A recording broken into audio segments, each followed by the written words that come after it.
Alhamdulillahi Rabbil Alamin wal aqibatu lil muttaqin wassalatu wassalamu ala sayyidina Muhammad wa ala alihi wa ashabihi ajma'in.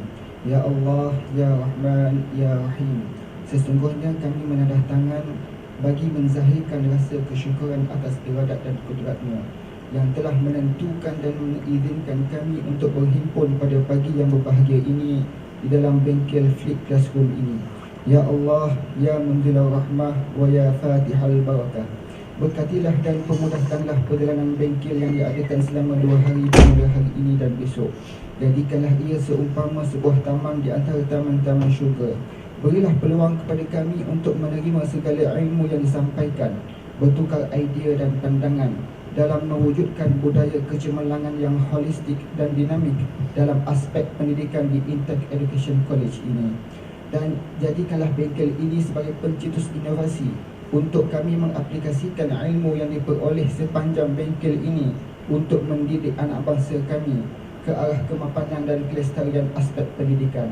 Ya Allah, Ya Muhaimin, Ya Aziz, Ya Jabbar, Kau terangilah hati kami dengan cahaya petunjuk-Mu, sebagaimana Engkau menerangi bumi ini dengan cahaya matahari-Mu. Bukakanlah kepada kami hikmah-hikmah-Mu dan limpahkanlah ke atas kami daripada khazanah-khazanah rahmat-Mu. Ya Allah, Ya Zal Jalal wal Ikram, jadikanlah kami, Ya Allah, dalam kalangan hamba-hamba-Mu yang beriman dan bertakwa. Jauhkanlah kami, Ya Allah, daripada melanggari perintah-Mu.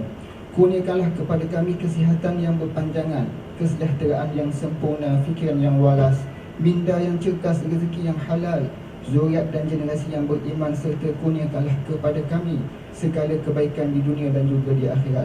Allahumma ja'al jam'ana hadza jam'an marhuma wa tafarruqana min ba'dihi tafarruqan ma'suma. ولا تجعل اللهم فينا ولا معنا ولا من يتبعنا شقيا ولا مدحودا ولا محروما. ربنا آتنا في الدنيا حسنة وفي الآخرة حسنة وقنا عذاب النار. وصلى الله على سيدنا محمد وعلى آله وأصحابه أجمعين والحمد لله رب العالمين. تقبل الله.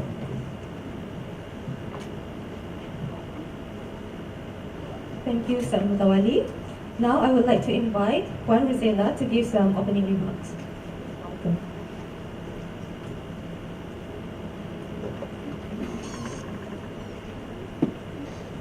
Bismillahirrahmanirrahim. Assalamualaikum warahmatullahi wabarakatuh. How are you all today? Wah, ni ustaz dia seorang lelaki. Okay. First of all, our honoured guest, Professor Dr. Muhammad Amin Amri, I would like to thank him for being with us today.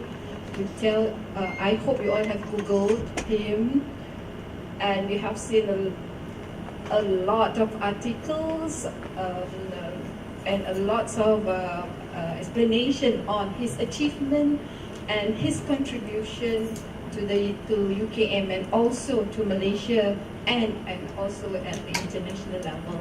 And today we are very fortunate, Alhamdulillah, we managed to have him with us today, and I hope that we're not going to waste any single opportunity, any single moment with him. Do ask questions, get help from him, inshallah. I'm sure even after this he will also there to help us, because I know that Professor Professor ni seorang yang ikhlas, seorangnya insyaAllah a good model for all of us, insyaAllah, to move forward as educators. So as Intech staff, I hope that today kita nak gabungkan internet and the digital media to learn, to help our students. But now, of course, we would like to have our students to take more responsibility in class. That's why we flipped it, things like that. But in doing that, it's not easy, although we say that we share the responsibility now. It needs lots of planning. And we have seen those who are in the iPad team, because about 20 of you got an iPad from Intech. So those who are in that team are now constructing the material. And some of you are involved with the LMS Schoology. So all these things I hope will open up our eyes, and these are the opportunities that Intech provide. So kita sama-sama gunakan all these opportunities, and of course all the trainings that we have given you, yeah. So again, terima kasih for coming. I know musim cuti, students not around, lots of work to do. They all begini tinggi lah, apa tak cuti-cuti lagi for some. So I hope may Allah bless all of you, insyaAllah, dia berkati usaha kita hari ini, ya. So itu aja. Sekali lagi terima kasih, sekali lagi terima kasih Datuk for being with us, ya.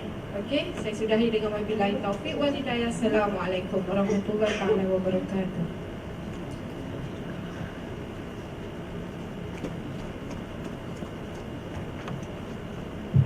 Alright, now before we start, I would like to thank a few people without whom this event will not see the light of day.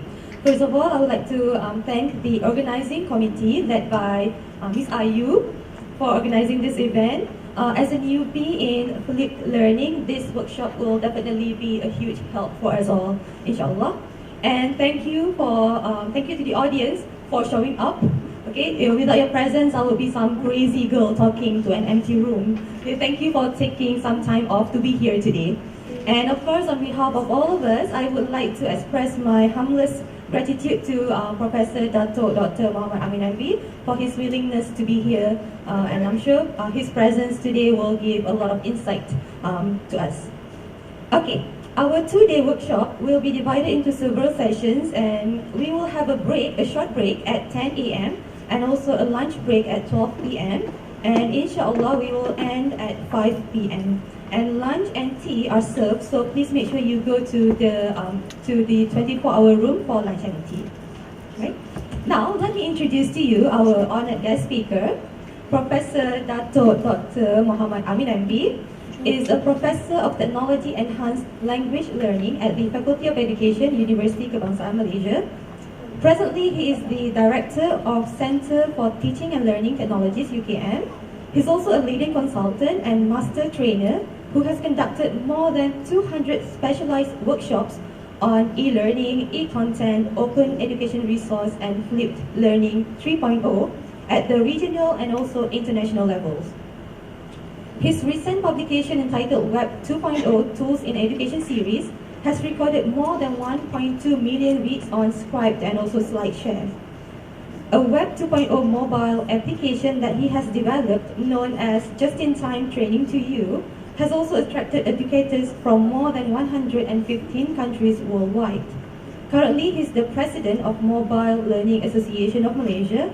He's the recipient of several prestigious awards, including Open Education Educator Award 2016, 2016 Awards for Open Education Excellence, IESCO Prize for Science and Technology 2010, the National Academic Award 2006, the Malay Outstanding Award 2008, the Malay Achievement Award 2012, and the Higher Education E-Learning Award 2014, as well as Best for E-Learning Mover Personality, Best E-Learning Facilitator, and Best Mobile Content. That's impressive. Alright, so I'm sure you guys are all excited to start. So without further ado, let us all welcome Professor Dr. Muhammad Amin MB. Please welcome. Terima kasih Puan Jahazaila all of you for inviting me. I do a lot of training. I think this year alone, can't remember so many. I think in a month, at least I spend 5 to 6 days doing training at public and private universities. So training is already in my blood. But I think Intech is special in the sense that today and tomorrow will be my last training for the year. And I'm not sure whether next year I get to do training or not, because there's some administrative posts waiting for me. Tak tahu ada rezeki ke tak. Just waiting for some announcement from the minister maybe. So kalau dah with that administrative post, probably susah lah nak buat training kan. My vice chancellor will not allow me. But I love to do training. Okay. And we are okay because we got 2 days, so tak apalah nak kalut-kalut kan. And I think you're lucky that you can ask any questions. So So sampai you betul-betul ready, and insyaAllah I'm quite confident that after the 2 days workshop, you should be able to flip your lessons. Flipping the classroom is the way to go lah. Anyway, that I do training, I think it makes a lot of sense. So I think what Intech is doing is really wonderful and timely. Okay, so the plan in my training, I like to divide into 3 parts. The first one I call hearts on, to win the heart. Okay, I think I should not have problems because I see very young faces here. But if you go to universities again, when you get professors of our age again, so the hearts on is very important because there's no point training when people do not believe in that approach. And the second one is the minds on, and the third one is of course the hands on. So these are the 3 things that. So I would like to spend. So I have divided flip learning into 3 dimensions. I call it flip learning 1.0, 2.0, and 3.0. If you Google the internet, you won't find that. It's my own interpretation of flip learning. So the plan for today is let's do a bit of, before we get into the how, let's go into the why. The why and the what. Why flip learning? What is flip learning? And later on we can move on into the how. And I've been told that you have been given a KPI to create some lesson plans. I think that can be done, inshallah. That should not be a problem. So I would like to spend the first hour or so to invite all of you to rethink teaching, redesigning learning. I've been doing this for the past many years, and I've decided to create a MOOC, an online professional development course, which is available on Open Learning. I think I've invited all of you. I think most of you already enrolled for the course. So today we're going to look at few of the modules, but you can later on you can finish the module on your own. It's a self-paced professional development course. It's an fully online. As of this morning, I've got 4,300 participants, people like you, teachers, educators, professors, designers from 110 countries. They're all learning with me, but we have not met face to face. So today technology is such that it can be done. So I've got students from Italy, from Spain, from US, you name it. Okay. So for today, we will look at 3 of the modules, mainly those related to blended and flipped learning. But after this training, I would like to request all of you, if you have time, to go through the modules on your own. And if you finish all the 12 modules, UKM will give you a certificate of completion with no charge. So, but you need to complete all the modules. Okay. So can we all go to openlearning.com? Okay, openlearning.com is a platform, is a MOOC platform. MOOC stands for Massive Open Online Courses. So in Malaysia, we make use of Open Learning. Okay. So if you go to the site,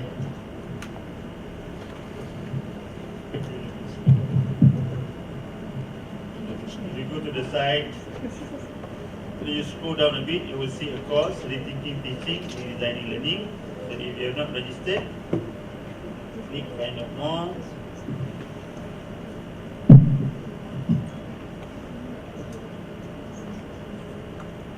I think I saw many of you enroll.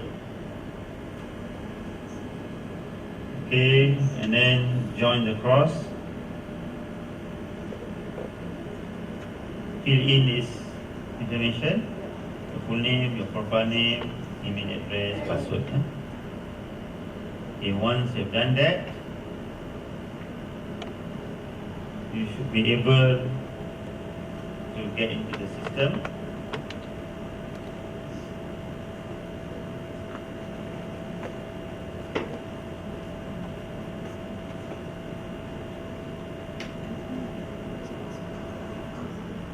How's your line? Okay. Okay. So this is the course. Maybe let me play the promotional video for the course to give you an idea what is the substance of the course.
So don't worry, by the end of today, you will be able to create this animated cartoon. Inshallah, I will train you to do that. Okay, so these are the modules, and this is the certificate that you get if you complete all the modules. Okay, so today we will do module 1, module 6, field learning, and then a bit of 7, 8 and 9. A bit of 7, 8 and 9. So after the workshop, you're most welcome to go through the modules. In most cases, in most training that I go, I get only 1 or 2. Now after the training, semua macam sibuk buat benda lain kan. Adalah 1, 2 yang finish the course. So I would like to invite as many, all of you to participate. Okay, I think in my initial workshop, email to you, I've asked you to introduce yourself. If you have not done so, just say hi. You're not saying hi to me, but you're saying hi to the other 4,300 participants from different parts of the world. Okay, let's see, who do we have this morning? Darina just came in this morning, 9 hours ago. That means buat apa tengah malam?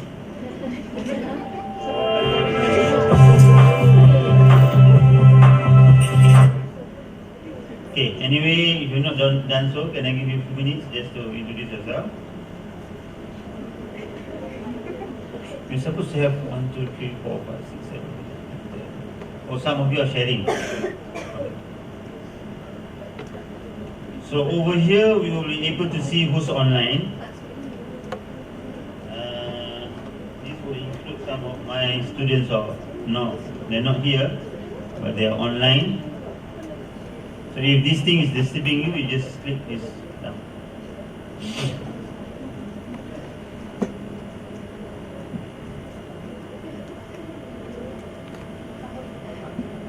Okay, I'll give maybe 2-3 minutes if you want to introduce yourself.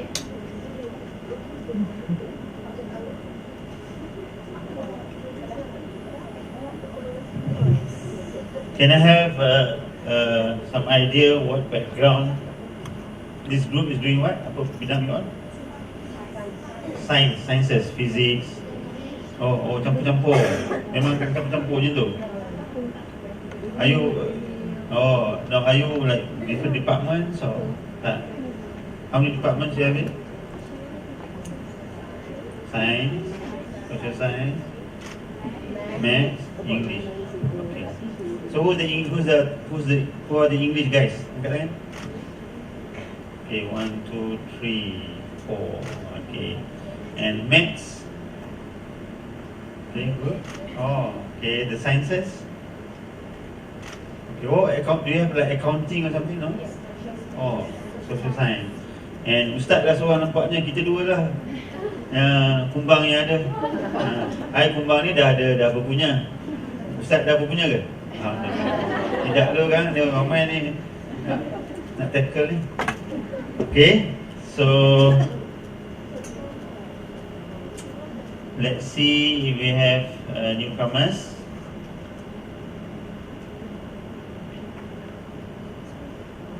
And I believe the medium of instruction here is English. Or you have other languages? English. Okay. We've got Nur Azila, Aisha.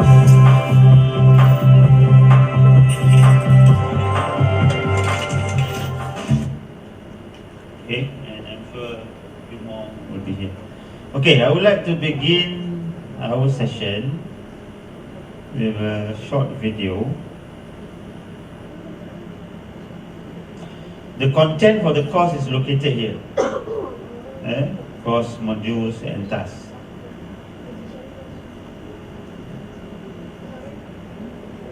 Okay, and each module has got a number of videos followed by some activities. So I would like to all of you to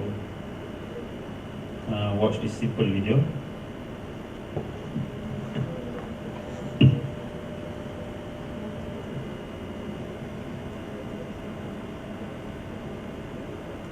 House of Representatives in an effort to alleviate the effect. In 1930, the Republican-controlled House of Representatives, in an effort to alleviate the effects of the the Great Depression, passed the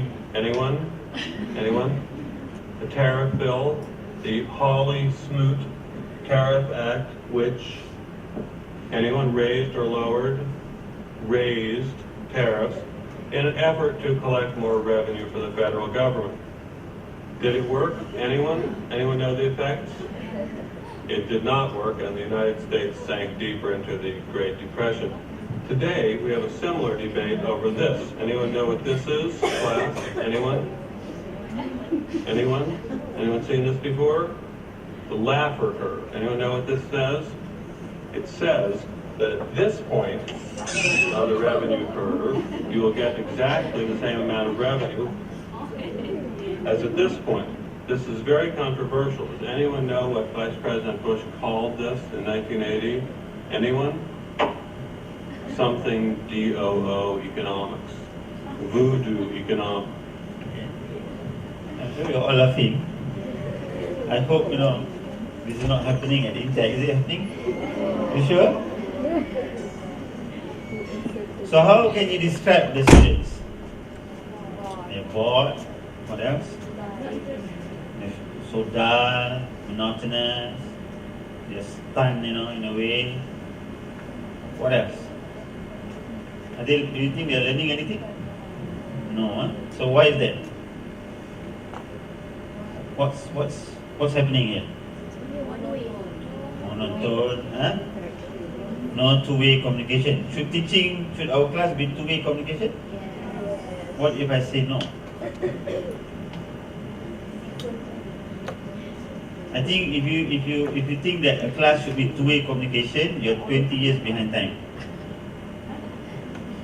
It should be more than, it should be multiple way, not two ways. Two ways is very traditional. Okay, let's talk about that in a moment. So today we talk about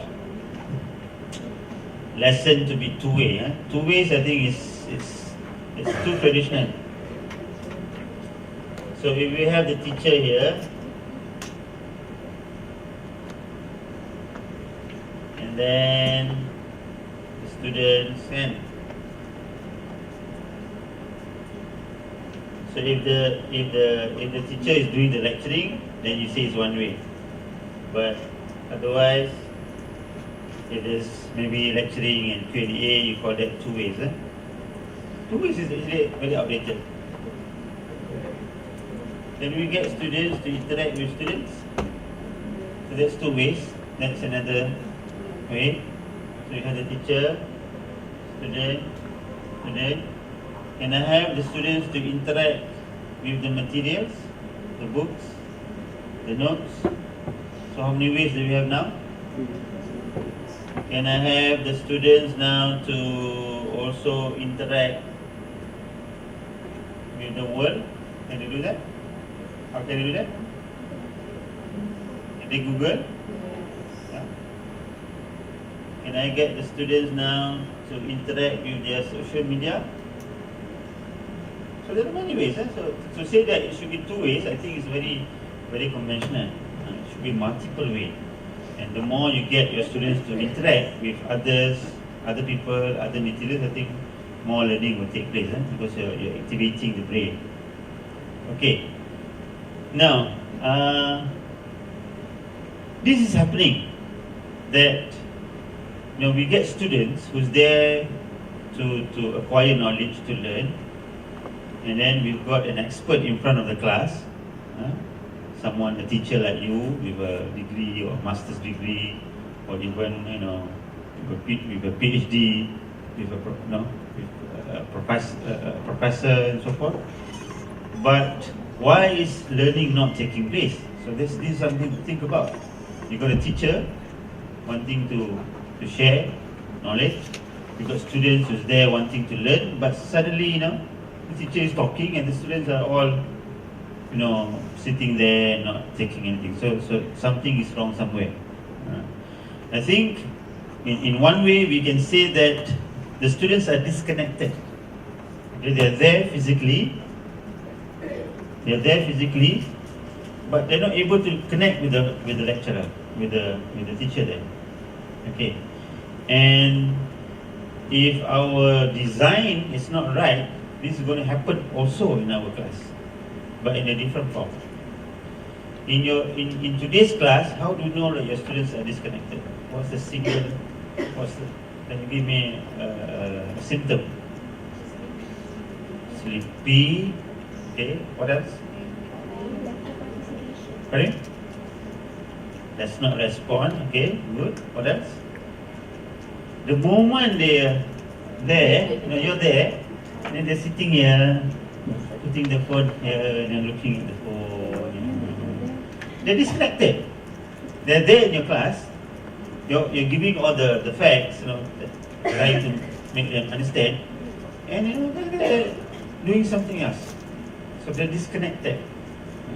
So this is important. You want your students to be engaged. I think the key word is engagement. How do you engage them? How do you get them to... You see, one is, how do you get them to want to learn?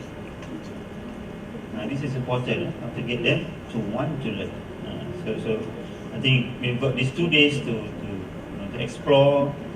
How can we motivate them? How can we engage them? How can we make the learning meaningful so that they want to learn? Okay.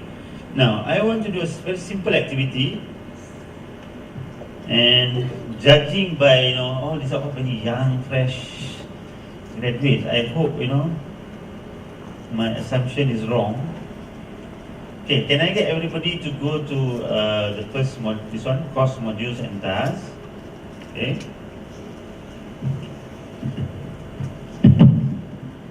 And then we will be in module go down a bit.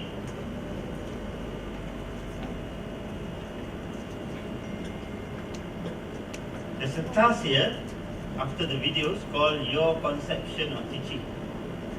Can you click on that? Your Conception of Teaching. So using keywords, please share your conception of what is teaching to you. So you just put your cursor here and then type something, and then not too long, just in the form of keywords. Using keywords. What is teaching to you? What is teaching to you? Is teaching about sharing knowledge? Teaching about what? Showing? Is teaching about transmitting? What is teaching to you? Using keywords. So type your comment there and then post on.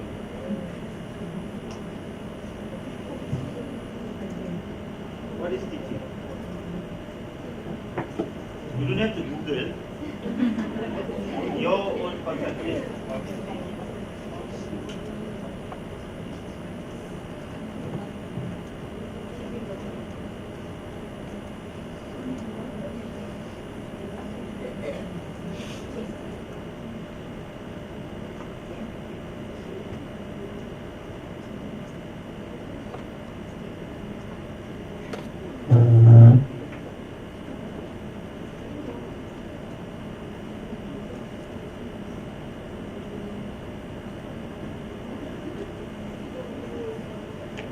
Let's see what we have so far.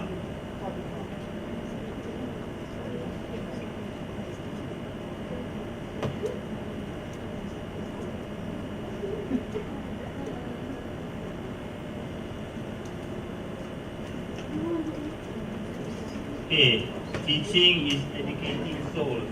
Education. Teaching is about shaping the students to be a good person. Sharing knowledge. Pergi tak?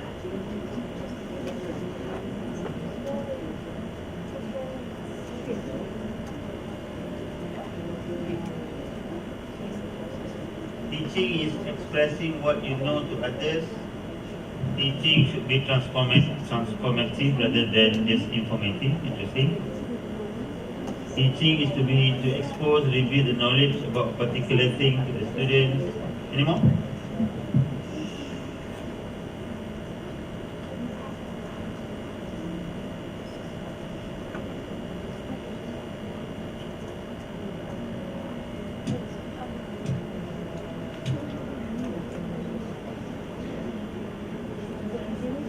Teaching is experiences, okay?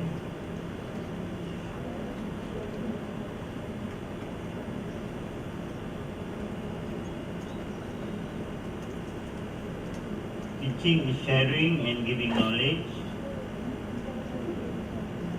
Any more?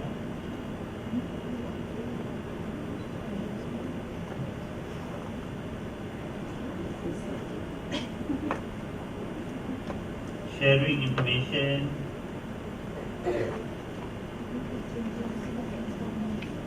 Any more?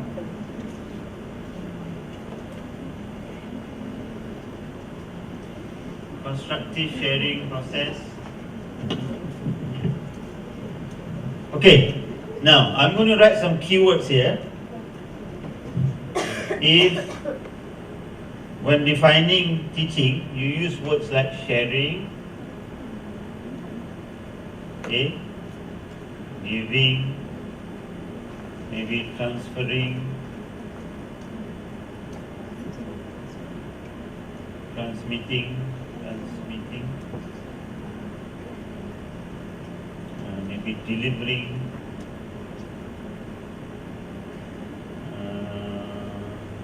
disseminating,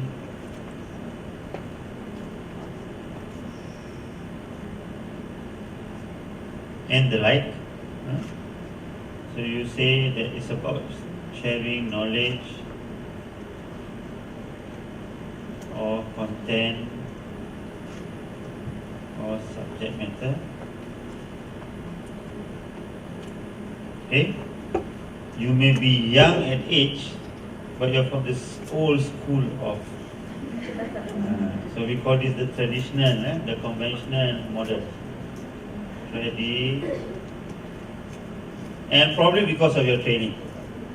The person who trains you, came also from the old school. So this is the old school of thought. The conventional, we call this the sage on the stage.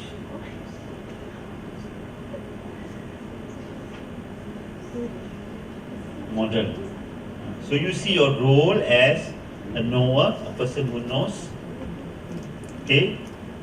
So therefore your role is to give. Your role is to deliver, to share that knowledge, to transfer, transmit, disseminate, explain, tell, give, and so forth. So your focus will be on how can I improve the way I deliver the content to my students. So this is the old school, which is okay, but probably we need to revisit. And I'm so happy that I found also, I'm so happy, otherwise that I've got young people with old thinking. So most of you are okay. So if you use things like to educate, okay, to mold maybe, to guide, okay, facilitate, maybe to mentor, to motivate, maybe to inspire, to ignite. Okay? So if you have similar keywords, you're from the contemporary school of thought. Terkini sikit lah. Okay? And if you notice here, the focus is about the content, the old school of thought, but the more contemporary, your focus is not so much about the content. Your focus is you want to educate the learner and the learning. So this you're concerned more about, not about how to give the content. You're concerned more about the learner and the learning. So you want to, to you teaching is how you want to build this character, mold them, educate them. You want to encourage them, you want to inspire them. So it's about the learner and the learning, and not so much of the content. I strongly believe that content is everywhere. In today's age, content is everywhere. So in UKM, in many of my training, I tell people, why bother giving content when Google has got most of the answers? Alright. Today, if you bump into something like, I'm sure the first time, the intake wants to go to flip, you go to Google and what's flip learning. Instantly you'll get some decent, good answers. I mean, I do that all the time. In fact, my area is applied linguistics. I've got no IT background. But how is it that I'm now considered as one of the IT, e-learning consultant, in Asia Pacific? I learn from YouTube. I learn from Google. So whether you like it or not, Google and YouTube, these are the two new faces of education. Would you believe that my son built a swimming pool just by watching YouTube video? Would you think that's possible? It's possible. If you want, I can show you the picture of the swimming pool to make you believe. He graduated from. By the way, I'm so proud to say that I've got 7 kids, all now, 5 grandchildren. 4 of my kids, they graduated from UiTM. Although I'm from UKM, so 4 of them, they graduated from UiTM. So my son, he did his business studies at UiTM Segamat. No engineering background, but he's able to. Maybe I can show you. Maybe let me show you the pictures so that just to tell you that if you think that you are the source of knowledge,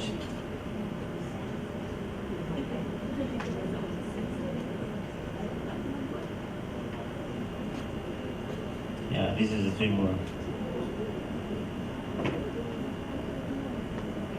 All this nice picture, this is a bungalow owned by my wife. She's richer than me. Okay. So this is the swimming pool. So my wife bought a piece of land. She wanted to build her own mansion and with a private swimming pool. So she called the vendor. The vendor, quoted 90,000 ringgit. So my son said, "I think I can do it." So he went to the internet and studied, how, nowadays there's a lot of do it yourself. People learn and you can learn anything, I'm sure, like how to wear a tudung in 1 minute without a pin. Okay then? Ada kan? One time, I saw my daughter also in a video and then explaining somebody. Today everyone wants to go to the YouTube and becomes viral. So he studied and the different types of swimming pool, the different models, the different, and then got some Indonesian workers, and it's almost 2 years now. So it's possible. So knowledge is everywhere. So if you think that people have to come to classes, people have to attend programs, to be able to do things in life, I think you're wrong. Okay, so we call this the sage. I mean the guide by the side model. So instead of giving all the answers, so this one we call the guide by the side model. Okay, one is the sage of the stage, the expert, knowing all the things and wanting to give everything. But the other one is the guide by the side. Your role is only to facilitate. Your role is to inspire. Your role is to educate. Okay. Let's do another activity. I want you to scroll down here. And then it says here next activity. Click on the blue thing there. Next activity. Is teaching equals to learning? Okay, in fact most people believe that teaching is equal to learning, implying that learning happens as a result of teaching. However, some believe that teaching is not equal to learning, implying that teaching did not necessarily result in learning. So what is your take on this and why? So here's the proposition. We've got people who want to learn, so they go to Intech, they go to UiTM, they go to UKM, they go to different places because they want to learn a subject matter, a program. They want to enroll in a program. Now, because we've got people who's there to learn, so the Vice Chancellor, the Dean, the Director will now employ you and me to become teachers, to become lecturers. Are you called teachers or lecturers here? Glamorous sikit kan? Okay, so we are lecturers. So the calculation is simple. We've got people to learn, so we employ the best people who can teach, you and me, with a degree, with a master's, with a PhD. So the equation is now we will teach for 14 weeks. Do you have, how many weeks do you have in a semester? 14, yeah, same. So after 14 weeks, you will teach. After 14 weeks, so we hope that the students will learn. So therefore, teaching will result in learning. Teaching equals to learning. But some people believe no. Like my son, he did not register in any program. He learned how to create a swimming pool. So teaching is not equal to learning. So what is your take on this and why? I want to know why. Can you maybe say something? Do you believe that good teaching will result in learning, or doesn't matter what you do? Learning is independent of teaching. People can learn without a teacher. So what's your take on this?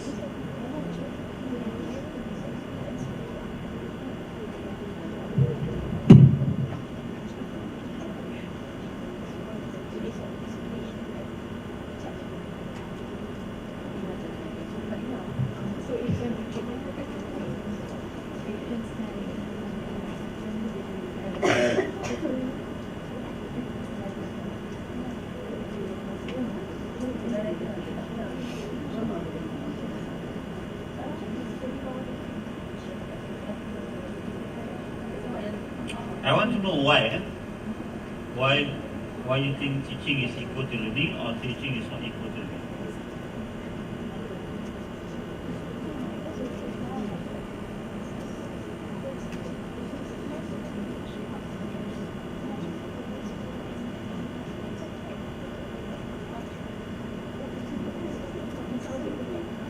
Each can be one of the way of learning. Okay. Anyone?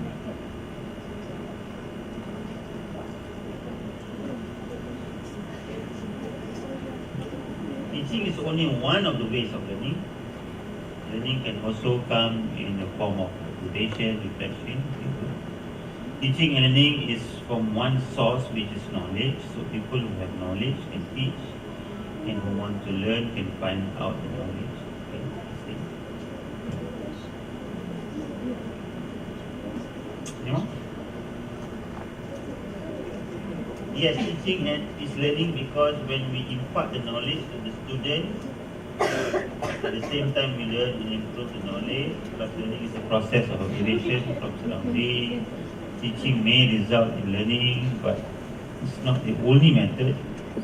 Teaching is part of the learning process, but not all about. Okay.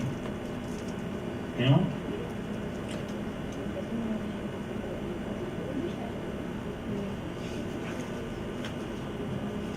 It is true that people can learn things in many ways, even without teaching, but teaching can contribute to learning. Okay? I believe teaching and learning occur simultaneously. Teaching does not necessarily happen when the teacher is around. Experiences could be one of the ways that you can. Okay. So, I'm sure in many ways, or in some ways, we believe that teaching will contribute to learning. Otherwise, we wouldn't be here. Otherwise, we would be, maybe doing online. By the way, in Bangi, there's a Bangi walk or something. They're all millionaires, They're all the tudung-tudung apa entah kan. Understand? Is it Bangi walk? Bangi Gateway, Bangi Gateway. Bangi? Gateway. Tak, yang satu kedai yang all this online. Bangi Central. Wow. Now they started with online business and now they're millionaires. Betul? And I see people who pergi beli chase pen, together, stay there, Okay, so I'm sure, we believe that in some ways, that teaching will result in learning. Otherwise, you won't be here. You won't be here as a teacher, as a lecturer, in time, and so forth. We believe that, in some ways, we will contribute to the learning process. But if we believe that teaching is equal to learning, I think we are oversimplifying things. Okay, let me share with you a joke. So this is already end of the semester. So somebody bumped into a professor and say, "Assalamualaikum, Prof, how are you? Fine." So, what's up? So the professor said, "I just finished marking the exam papers of my students." So then this fellow said, "How did your students do?" He said, inilah masalahnya kan. Either they learn little or they learn nothing. So then this person asked him, "But did you teach them?" "Yeah, of course. I taught them for 14 weeks and I'm a professor teaching students for 14 weeks, Yes. So then the fellow asked again, "But did they learn?" Masalah dia, they learn little or they learn nothing. Then this fellow asked him again, "But did you teach?" "Yeah, of course I taught them 14 weeks, I use PowerPoint." And I'm sure this has happened to us. We tried our best. We use PowerPoint, so many teaching aids. So we taught for 14 weeks. So to say that teaching will result in learning, I think is oversimplifying things, betul tak? If you believe that teaching is equal to learning, sepatutnya after that 14 weeks, students semua akan dapat 90, betul tak? Sebab you taught, learning will take place. But did that happen? No. So kat mana salahnya? What's the missing link here? We taught for 14 weeks. The professor taught for 14 weeks, but little learning has happened. So I think this is the real thing. We were all good at teaching. We did a great job teaching. So we taught, we deliver the content. We give the content, we explain to the students for 14 weeks. But unfortunately, we fail to facilitate learning. We fail to make learning happen. We taught, kita mengajar. So it's two sides of the coin. Satu ialah for us to teach. Okay? But teaching alone is not sufficient. Because at the end of the day, we want learning to take place. We want learning to take place. And can learning take place without us teaching? Probably yes. And teaching can happen as a result of teaching, but learning can happen as a result of teaching, as a result of lecturing. But learning can happen as a result of other things that we do. So I think this is where we want to do this workshop. That's why we are trying to explore, can flipped learning make learning more successful than merely the old traditional lecturing. So I'm going to ask a very stupid question. How many of you teach? Stupid kan? Apa ni mengipik ni? Malah kami teach. How many of you lecture? All of you lecture kan? All of you teach. All of you use PowerPoint kan?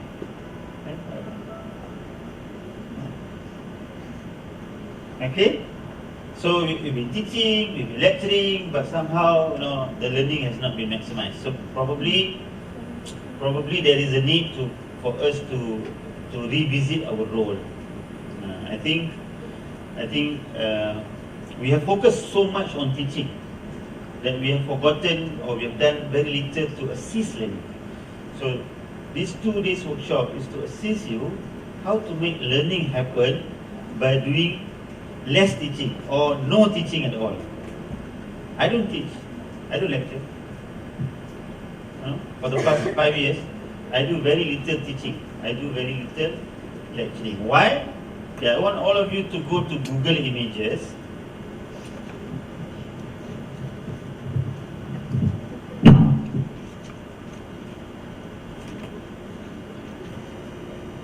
This is Google Images. I want you to type. Oh, by the way, kalau siapa yang belum kahwin lagi, yang Farah Place ni memang tempat orang kenduri kahwin. So boleh sewa. So banyak orang buat kenduri kahwin kat Farah Place. Dia event punya promo sikit aja. Okay, I want you to start learning pyramid.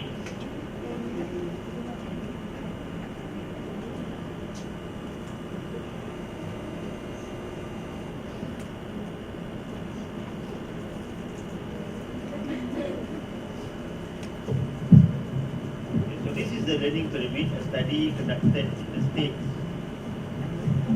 a few years back, telling us the average retention rate, how much students are able to retain things as a result of what you do.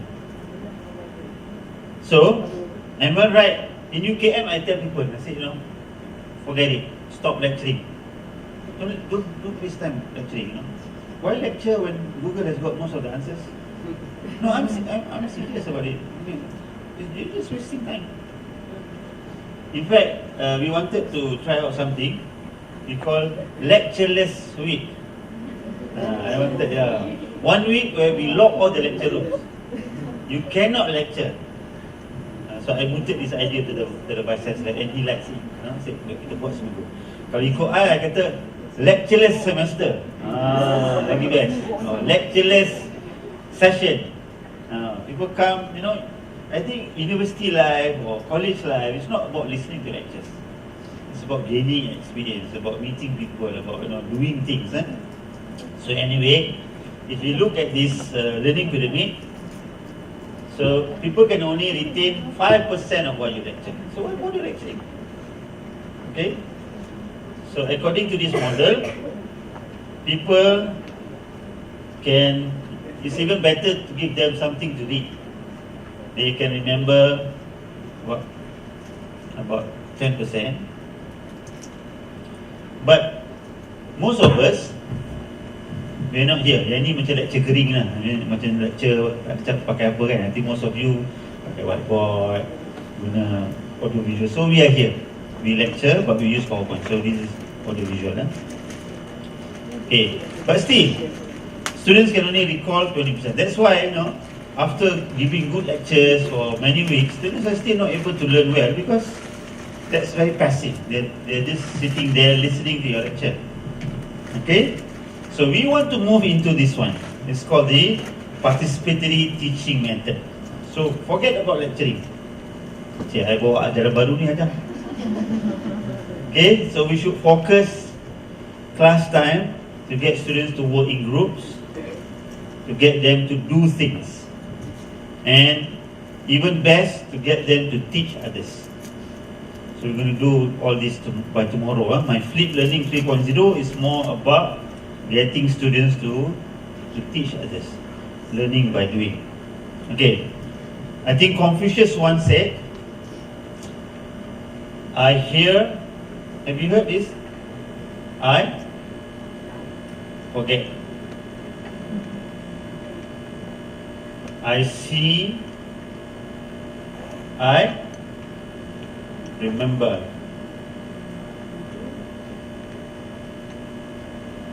I do, I understand. So if you want understanding to take place, you should think of activities that will get them to do things. So the key word is engagement. The more you engage them, the more you get them to do things. And do the active thing. Not if they listen and if they watch, that's very passive. Get them to do things, get them to write, get them to talk, get them to debate, get them to role play, get them to to be active in the learning process. To get active in the learning process. So what is learning? Learning is what learners do. Write this down. Cik, suruh pula ni. Remember this. Learning is what learners do, not what is done to them.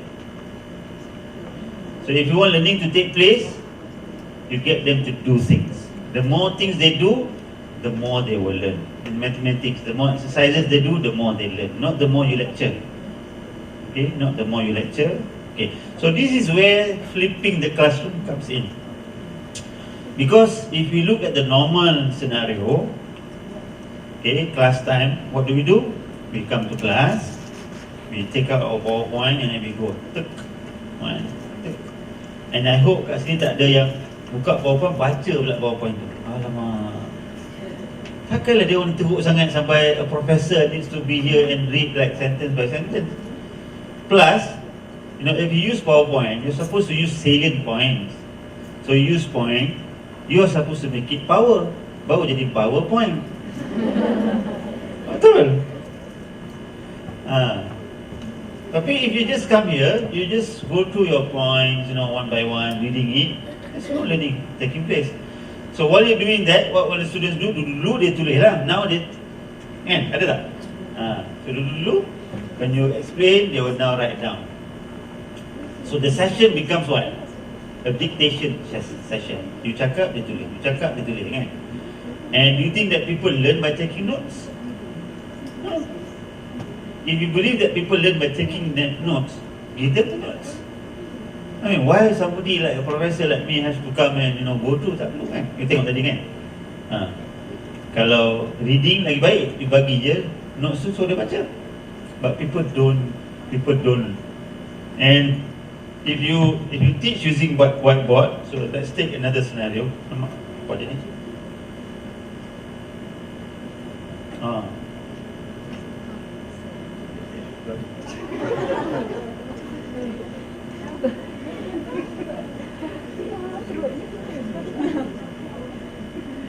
Okay, so you pun ajar science ke matematik. So you come to the whiteboard, you pun lukis kat sini, explaining apa tu benda lah, semua ni. While you're explaining, student pun tengah catat. Okay, You think people learn by taking notes? Itu pun, you tengok nak mengajar dia tulis, you mengajar dia tulis, dia macam chaos sebenarnya. That's not learning. Betul tak? You're going to your ni, budak tu dengan catit, ada masa dia terlepas ni, so akhirnya it becomes a dictation. So bila nak periksa, when they look at the notes, dia nampak full of cacing-cacing, apa benda lah aku tulis ni kan. That's not learning. Learning is what they do. You want to give them more practice. So inilah dia. Now, the philosophy behind flipping the classroom is, instead of spending time teaching, instead of spending time explaining, okay, precious class time, you now digitize that. You don't have to, students don't have to come to class to listen to your instruction, your teaching. So kita digitize that. Okay, we're going to talk about the different formats. So we digitize that, we give it to the students before they come to class. So that now, sebab dia datang kelas pun dia tak tulis apa itu dia tulis dia kan, dia faham kan? So now the whole process yang dia tulis tu, dia buat dalam video, dia akan tunjuk macam nak buat. So sekarang dia tengok, oh macam ni formula dia, macam ni kan.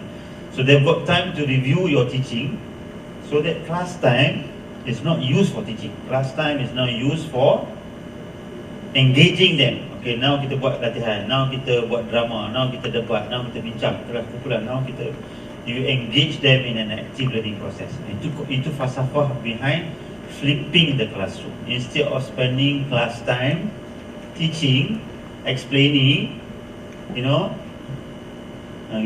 leaving little time for activities, for classroom activities. So now you record your teaching, you give it to your students before they come to class, they watch this video, they go through, you know, you give them some simple initial activities so that class time dah tak mengajar dah. Class time, okay, let's look at this problem, then solve problem. So that is the fundamental of flipping the classroom. You want to turn the class into a more task-based, into active learning. Okay, maybe I show you a video to give you an idea. Kita patut pukul 10 minum awalnya, tadi dah minum kan Johan? Lewat sikit boleh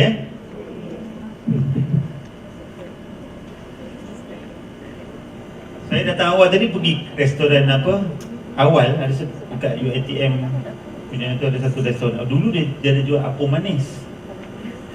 Saya kalau datang ni mesti pergi apam manis. Hari ni dia tak ada pula. Ini dia dah tak buat.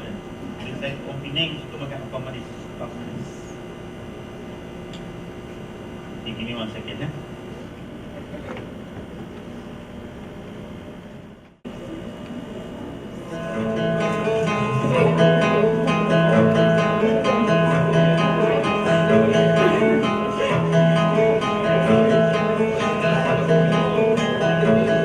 My first thought was, wow, this is really cool. This isn't like any classroom I've ever had before. When the students first walk into this classroom, it sends the message right away that this is not business as usual. You walk in and there are these beautiful round tables, and you instantly become part of a team, and you start to be responsible to one another in that team to bring what you've learned and to teach one another. There are connections at each table that allow you to have 3 computers at the large table. These computers are connected to a monitor that the table owns, and with just a tap of the button, one of the 3 different computers can be displayed on that. This was my first class of the semester, and I was just blown away at this is what a college classroom could look like. The technology really enhanced it, I think, for me, because you could see what they're talking about up on the big screen. If you found something, you could show it to everyone else in the class.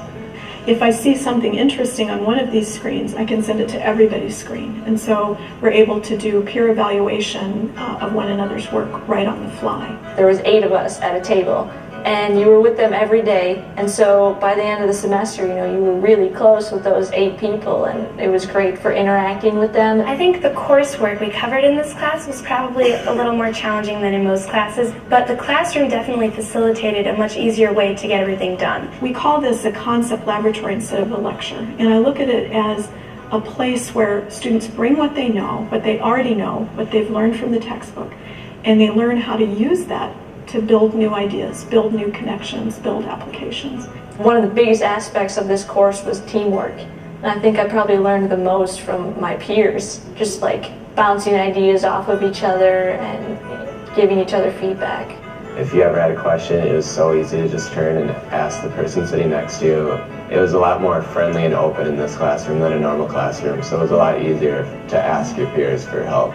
We all came into this classroom, we were mostly freshmen, didn't really know anybody, and by the end of the semester I felt like I knew the people at my table better than I knew anyone else. That whole feeling that when you can walk into a science classroom and there's this immediate sense of community is quite special. The professor can, walk around and get to each table and make sure that they interact with all the students. Where in here, I'd always be talking with the professor, asking questions, getting feedback right away. I would come over and interact with small groups of students rather than trying to present some information to large groups of students. And it surprised me how easy that was to do and how amazingly, how amazingly wonderful the students were. The kinds of solutions they came up with were astonishing. I was inspired and really awed by the quality of the conversations they were having. So I think it helped me really understand students in a much deeper, better way. It was an amazing experience getting to know people, getting to use higher technology, using microphones, doing things that you're really not used to doing in a classroom setting. It just made it a much deeper learning experience. Okay, so if we take out the lecturing part, then we can turn our sessions into an active one. Of course, this one uses technology, but I will share with you different ways of using other kinds of technology instead of the physical space. Okay, I just want to play 2 more videos to end the morning session before we break for lunch. One is called, maybe I'll take it.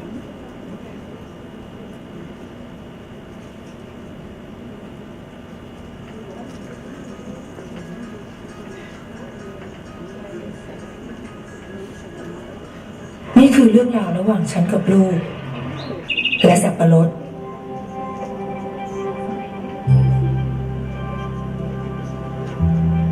ฉันไม่ได้เรียนหนังสือไม่รู้ว่าต้องพูดต้องสอนแบบไหนฉันรู้แค่ว่าต้องทำให้ดูให้เขาเห็นเป็นตัวอย่าง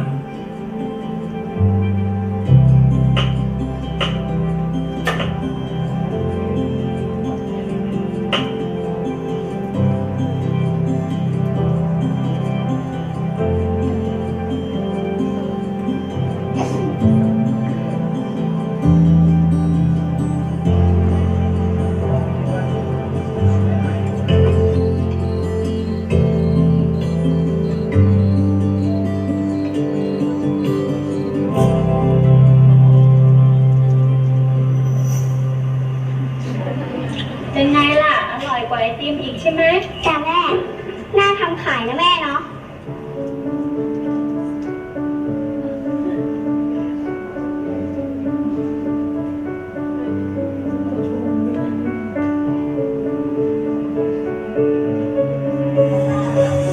ไอติมสับปะรดนะคะไอติมสับปะรดนะคะ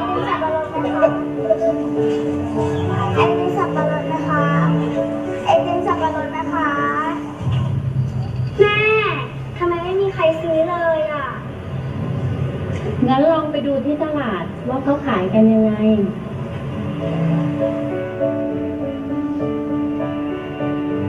มีไหมจ๊ะกล่องละ5 3กล่อง10จ้าปิ้งจอมครับปิ้งอร่อยครับปิ้งจอมครับจ้า4กล่องละ5นะคะ3กล่อง10จ้า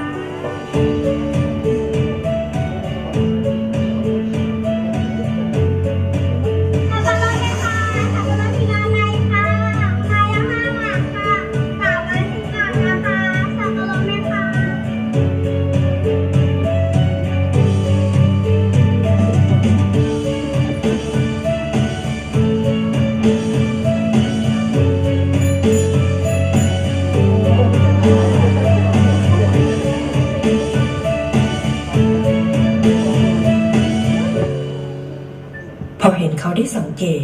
ได้ลองทำเอง วันนี้ฉันสบายใจแล้ว ที่เห็นเขาทำได้แบบนี้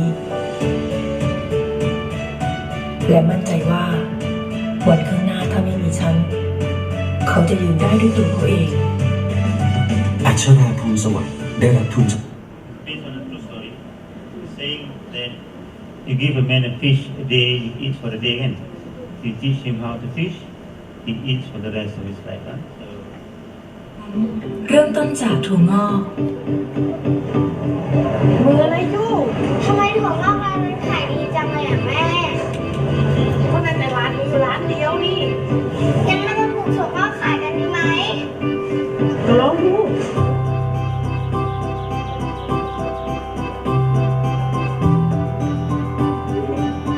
ไหนตัวเร็วๆเหมือนถั่วงอกนะเราอะ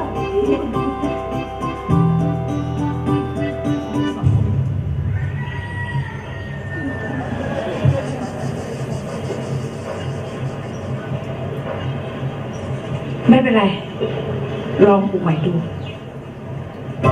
การปลูกถั่วงอก แม่จบแค่ป .4 มีความรู้แค่พออ่านออกเขียนได้ แต่แม่ชอบที่จะแก้ปัญหา จะได้ผลลัพธ์ ก็ลองดู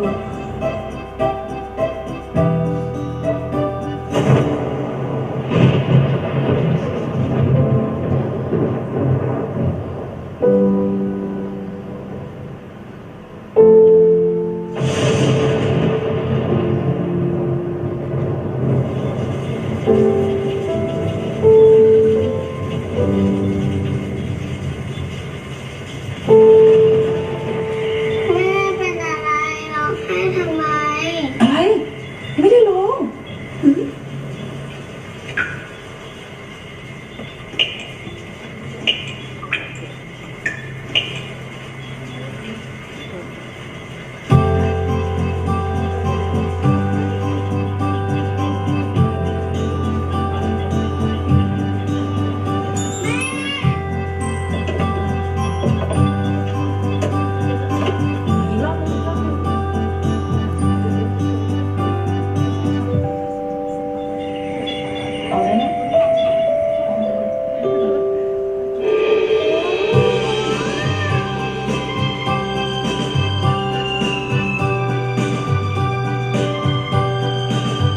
มันจะได้ผลเหรอแม่ ก็ลองดูนะ คำว่าลองดูของแม่นี่แหละ เป็นปุ๋ยอย่างดีที่คอยบำรุงรากของความอยากรู้ อยากทดลองของฉัน ให้งอกงามไม่มีวันสิ้นสุด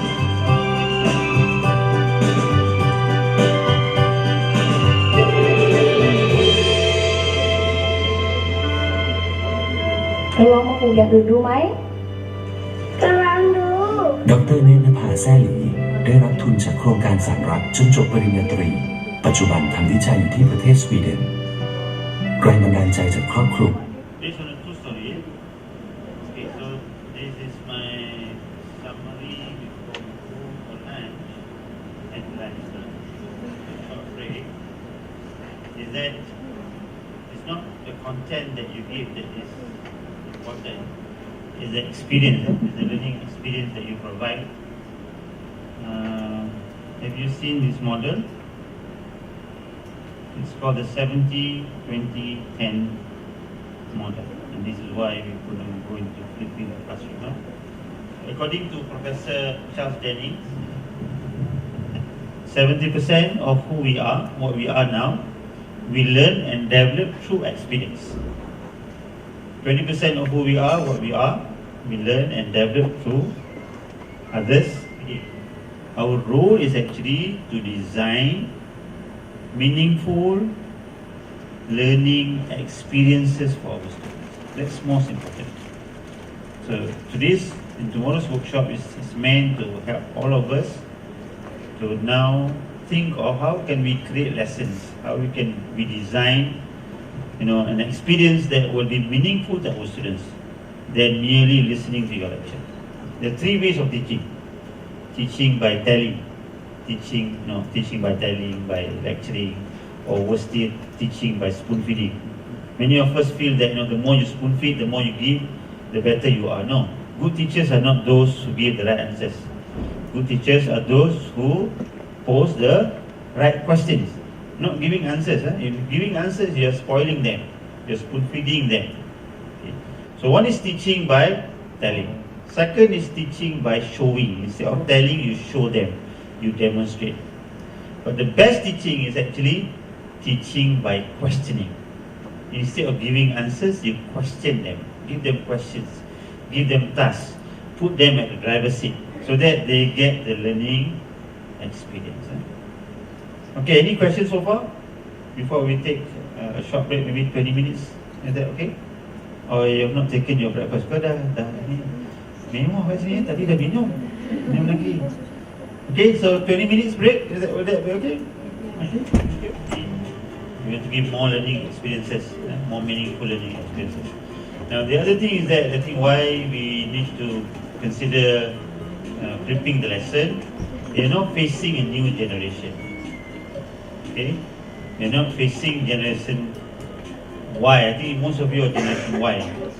Okay, we are facing a new generation which is called the Gen Z.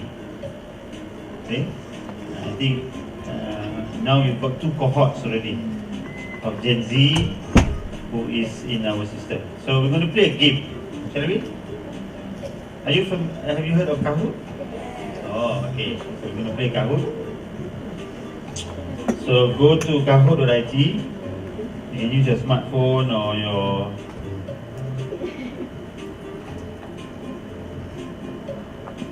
So tomorrow maybe I'll introduce another. If you're familiar with Kahoot, then I can show you another few more applications similar to Kahoot. Okay, we're going to play a game.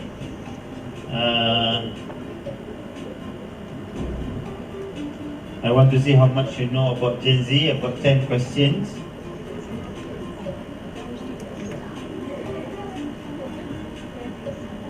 Okay, the top 5 winners will get a small gift from me. Okay, it's a book called Web 2.0 Interactive Tools. A quick guide. So this will be very useful for you to make your flipping the lesson a successful one. So we'll give to 5 top winners. So you've got 10 questions. For each question, you're given 30 seconds to think. And I think most questions have got one right answer. I think one has got more than one right answer. So you know the aim is not only to get the right answer, but not to get it the quickest. Okay, have you got everyone here? If you're sharing, you can share so that you can share the prize as well. Okay, any more? You can use your smartphone or your tablet. Shall we begin or wait for a few more?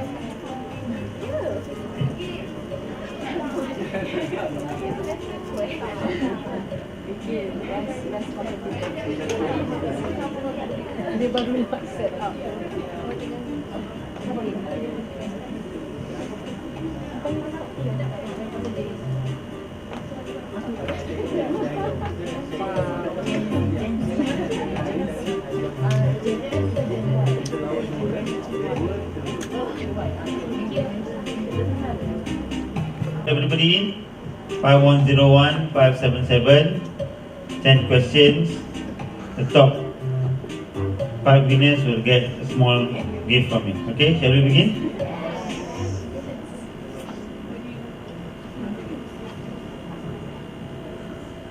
Which of the following is not true about Gen Z?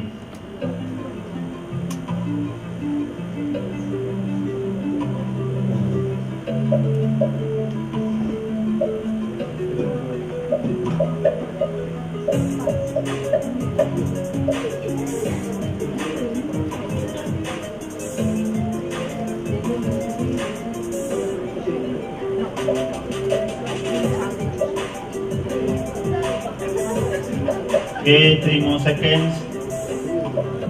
Okay. They learn by doing. They learn through hands-on activities. They learn through collaboration. They like to be challenged. They like to be challenged. Okay, let's see who's leading in round 1. Siapa hak mana hak? Okay, Android, Tia, okay, Tim, and Hazira. Okay. Biasanya orang yang first round tinggi jarang jadi Johan. Biasa je lah kan. So they have to prove that I'm wrong. Okay, next. Gen Z are also called the following, except gelaran mereka: Gen X, Gen Y, Gen Now, Gen Tech. Nama lain untuk Gen Z adalah berikut kecuali. Yang mana bukan nama untuk Gen Z. Gen Z ialah mereka yang dilahirkan 1965 sampai 2010.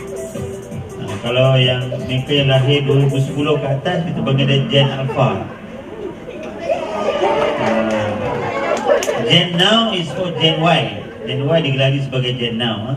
Gen Z dipanggil sebagai Gen X, Gen Y, Gen Z. Okey, kita tengok yang tadi yang 5 orang tu masih kekal tak? Oh, okay. 2 orang masih kekal. Okey. Next. Which of the following feature does not belong to Gen Z?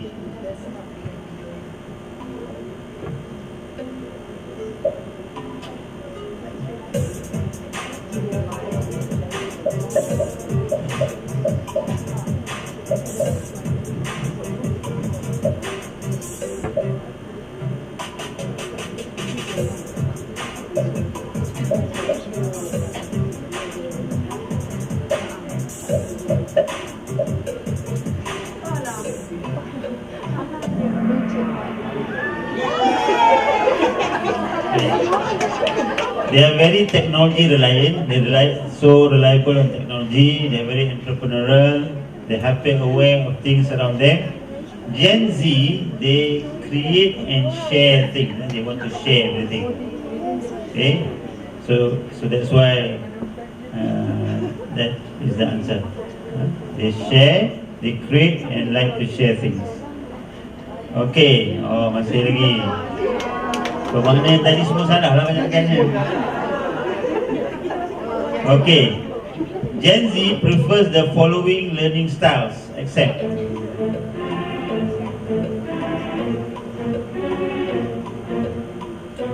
kecenderungan belajar mereka, kecenderungan gaya belajar mereka adalah berikut kecuali.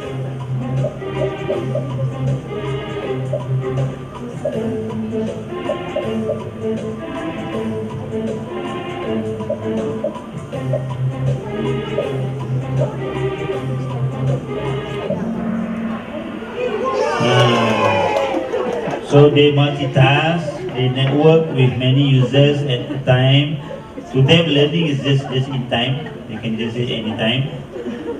And Gen Z, they process information through visual. They're very visual generation. Oh, okay. So kita ada 3 orang baru ni. Okay, next. Which of the following statement is untrue about Gen Z?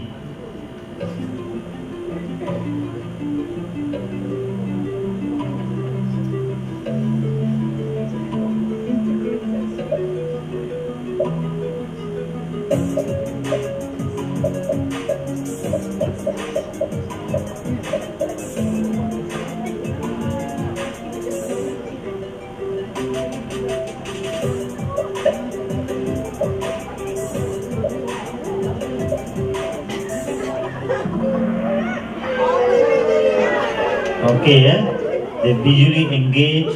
They call digital integrators or digital natives. They are globally aware but locally focused. They want to do something to their people. They're not optimists. They're realists. R-E-A-L-I-S-T. Realists. Oh, hak ni bertahan juga. Okay, Gen Z would rather do what than believe in the wisdom of white hair. Gen Z would rather do what than believe in the wisdom of YM. Wisdom of YM ni saya lah. Instead of believing on the teacher, the expert, they would rather do what? Outsource, outdo, crowdfund, crowdsource.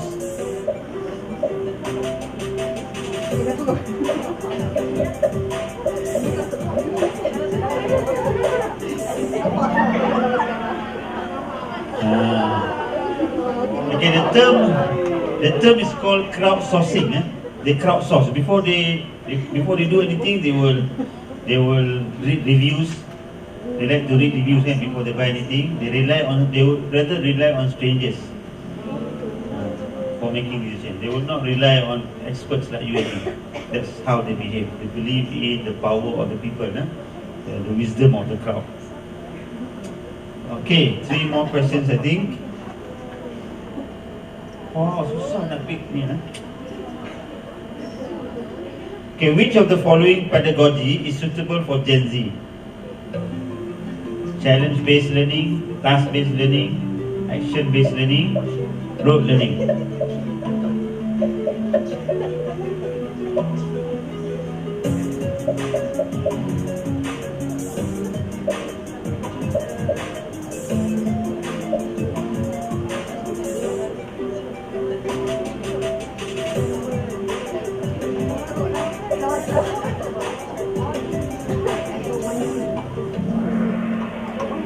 Okay, more than one answer. So to them, learning should be by doing. Learning should be by completing tasks, and learning can also be challenge-based. So you can employ these types of pedagogy: challenge-based, task-based, action-based. But do less of rote learning, just to memorize things. Okay. Last 3 questions. Which of the following strategy is not suitable for Gen Z?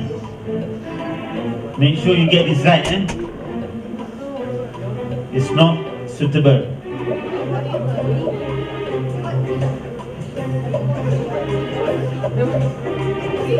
BYOD stands for bring your own device. MOOC stands for massive open online courses.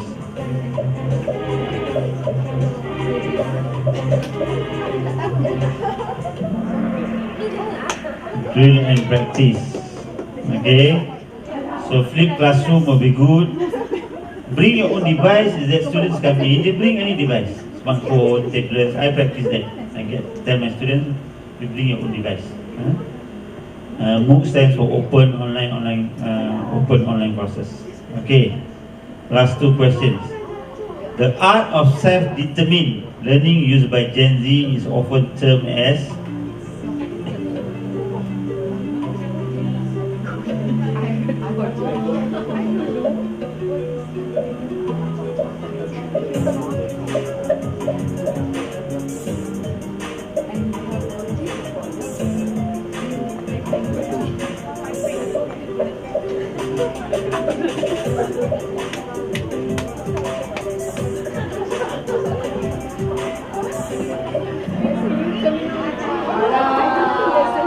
Okay, actually, pedagogy is the art of assisting children. Andragogy is the art of assisting adult learners. Adult learners, orang dah bekerja kan. Jadi kalau you get yang college ni, knowledge yang you kena mahir ialah dipanggil Hutagogy. So if you have time, you should Google how to assist young people, teenage. Because with the Gen Z, they can learn things on their own. So how can you, as a facilitator, as a teacher, help them? So you can Google this area of knowledge called Hutagogy. Yang iPad Goji tu I buat je.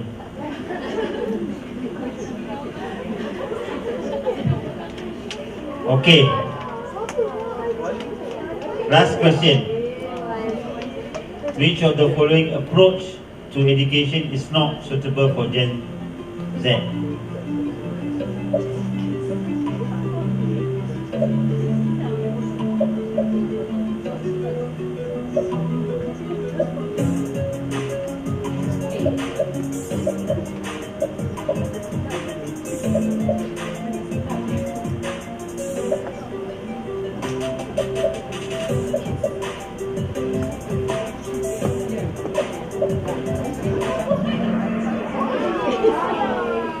Okay, So our approach in education nowadays is called just in time. Just in case. So we give them so much just in case they need it.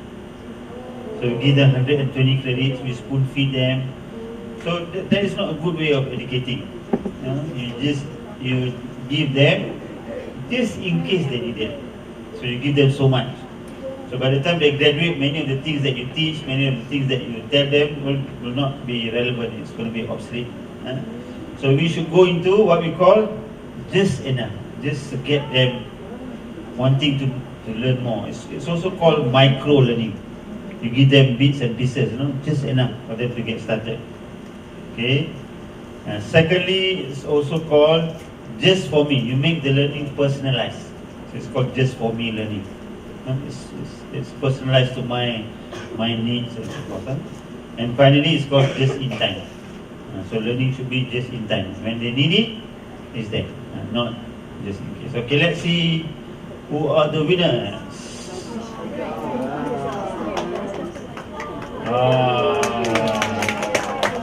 Okay, saya nak jemput Puan Rozaila untuk sampaikan hadiah pada gambar.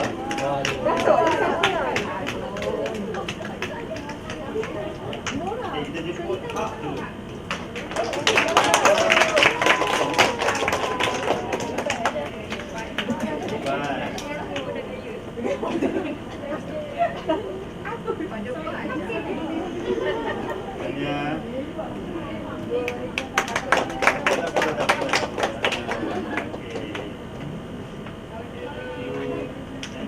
Android.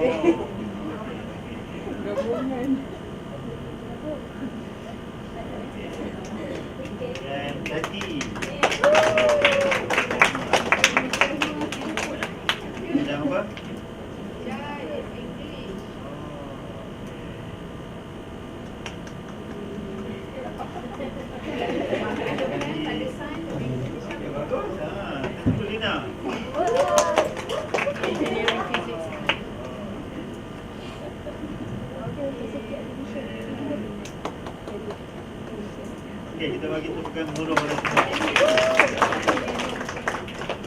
Okey, bagi yang tak dapat ni lah sedih.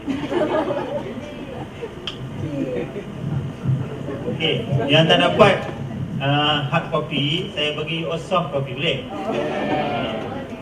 Okey, so pergi pada course kita yang open learning ni. And then sebelah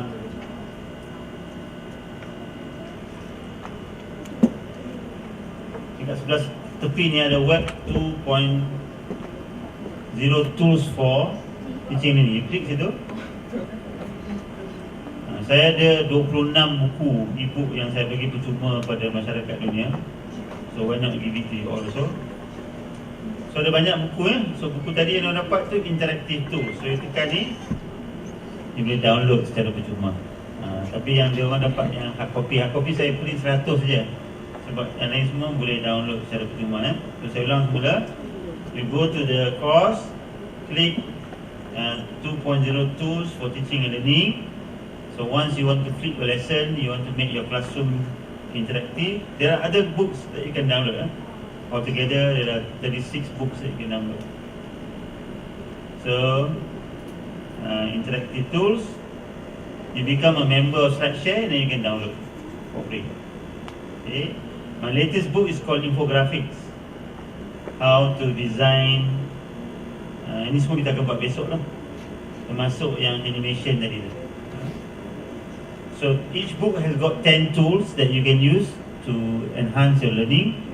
And for each of the tool, I will describe the what, the why, and the how. What is the tool? Why you use the tool? What's the benefit and the how? Okay. Okay, now I want to move on a bit deeper about this concept of flipping the classroom, or flipping the classroom. Okay, we're going to watch 3 short videos. So now I'm jumping to Module 6, Designing Flipped Learning 3.0. So I will explain to you what I mean by 1.0, 2.0 and 3.0. But before that, I want to play 3 short videos. Hi, I'm Julie Schell, and I'm going to provide a 60-second definition of a flipped classroom aided by a terrific visual from the Center for Teaching and Learning at the University of Texas at Austin. All right, let's go. The easiest way to define a flipped classroom is to think about it in contrast to a traditional class. In a traditional class, students usually get first exposure to course content inside the classroom via direct instruction from their teachers. For example, the first time they hear about the Pythagorean theorem happens during class time. In a flipped class, that first exposure to content happens before the class meets. Students prepare for class time by doing some kind of coverage activity. For example, by watching a lecture video created by their teacher or created by someone else, or by completing a reading assignment. During class, students work on applying the key concepts or ideas they covered in their out-of-class work. They interact with their peers and their instructors during class time. The cycle completes when, after class, students use that feedback gained during class time to further their learning by reviewing concepts they found difficult, confusing, or interesting. Streaming throughout the entire process are the learning goals, the big picture ideas regarding what students should know and be able to do with the particular content being studied. And that's the flipped classroom in 60 seconds. Okay, it's a very simple concept. Instead of spending class time teaching, so the materials is given to the students before they come to class, so that during class time you don't teach anymore. You get them to work, you engage them with higher order thinking skills. So that's the whole idea of flipping the classroom. Okay, another short video.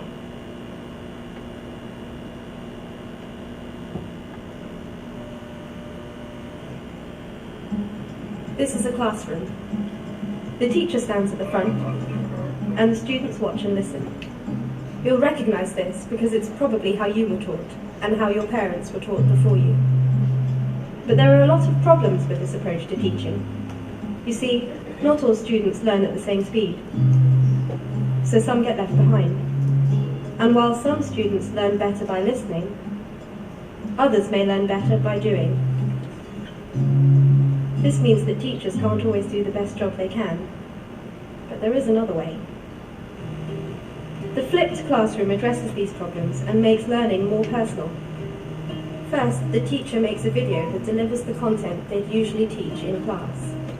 Then they share it online with students who can watch it before the next lesson. This leaves the teacher free to spend class time leading activities that help students apply the knowledge.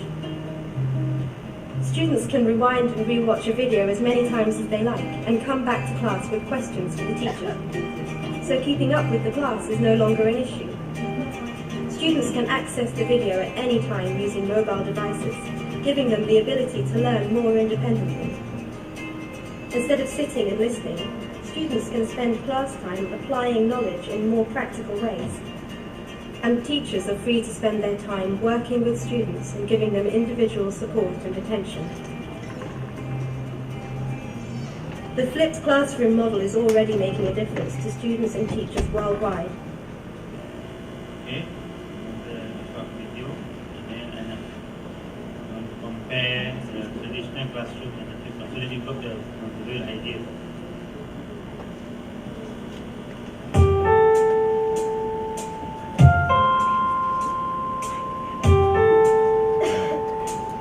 I'm Aaron Sams. We're here in Woodland Park, Colorado at Woodland Park High School.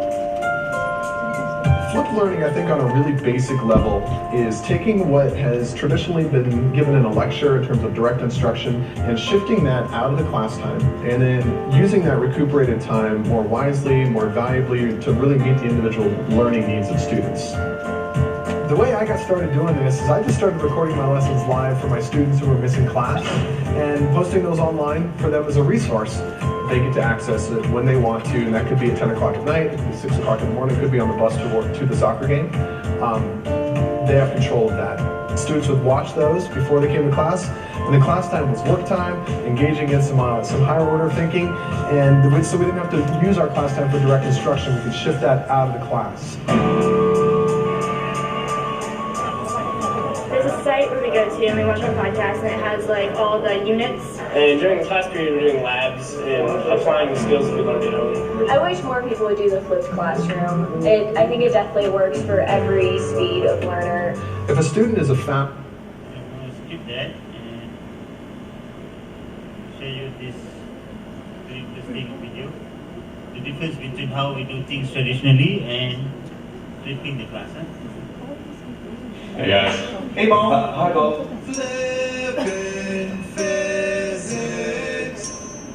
Ladies and gentlemen, the bell has rung, therefore class has begun, therefore you should be seated in your seat ready and excited to see the difference between a traditional and a flipped AP Physics C class. AP Physics C. Calculus. Sounds like fun. Maybe someday. Absolutely. On your left is a traditional classroom and on your right is a flipped classroom. Really, we had to flip the word flipped, didn't we? That's just cheesy. Okay, well, that just makes it worse. That's my fault. I thought it would be funny. I thought it was funny. No, Bobby, just cheesy. Okay, so the difference between a flipped and a traditional model in its most basic sense. Traditionally, lectures are done in school. Under a flipped model, those lectures are instead done at home via some sort of online video usually. And the bookwork, which is traditionally done at home, is now done in school. Where the lectures and bookwork are done are flipped, hence the word flipped. There's more to it than that, which is why we have this video. Mr. P, when were those videos taken? Good question, Bo. These two videos were taken approximately a year apart and cover pretty close to the same material. We're going to now take a look at the traditional class, and what we're going to see now is a time-lapse video of the entire 87-minute class. So you're going to see it move by pretty quickly, and the idea here is so you can see what happens during the traditional class.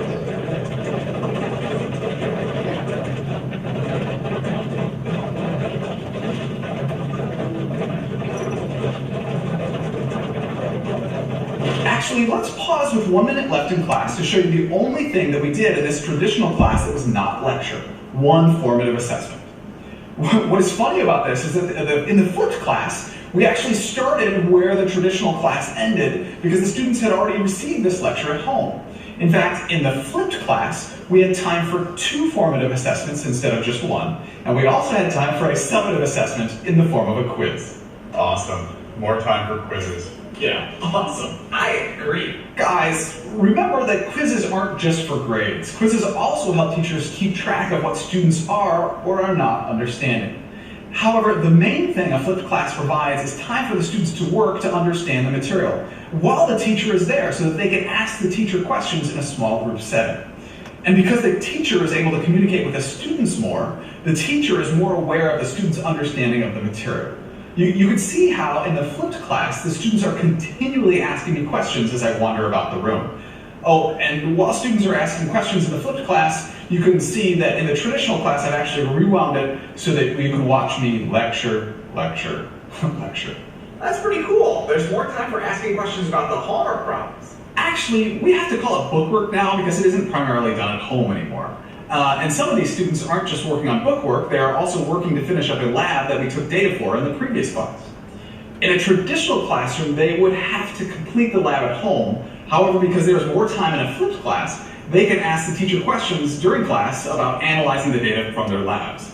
I found that this makes students more efficient in their work because they spend less time at home spinning their wheels when they don't understand something. Notice that sometimes I did still need to stop everyone and talk to the group as a whole, perhaps to cover something that I thought that a lot of people were not understanding. Another thing to notice is that the 2 videos were taken from completely different perspectives. The different camera locations are necessary because traditional teaching is more teacher-centered, whereas flipped teaching is more student-centered. This is because traditionally the teacher is standing at the board for most of the class. However, when the class is flipped, the teacher spends most of their time with the students at the lab tables and desks. One thing that you may not have noticed in the traditional lecture was that there was a demonstration. Let's skip to that for a moment. Now, there is a major difference in the way demonstrations can be done in a flipped class. The students have already seen the demonstration at home, and in class, they get an opportunity to see the demonstration up close. They can touch the demo, and they can ask questions about it in a small group setting, which is a lot more comfortable. Also, we had time to do a second demonstration in the flipped class that only sometimes in the traditional class we had time to do. Again, this was because the flipped class allows more time in class for things other than lecture. Oh, I also had some parents who watched the flipped lectures at home. This helped parents to know exactly what we were doing in class. Let's take a moment and just listen to the differences between the two. Again, traditional teaching is more teacher-centered, so you will hear me lecture most of the time. However, flipped teaching is more student-centered, therefore you will hear the students being actively engaged in their learning rather than passively watching me lecture. We could start with Ampere's law. Closed loop integral V dot ds equals mu naught times current on the inside. Okay, let's see. We know V is up. ds is also up. Therefore, yeah,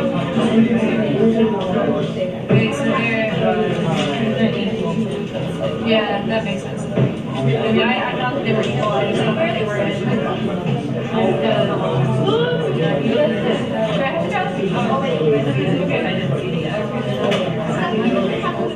In summary, the flipped. Really? You guys don't have to do this, huh? Oh wait, I got it.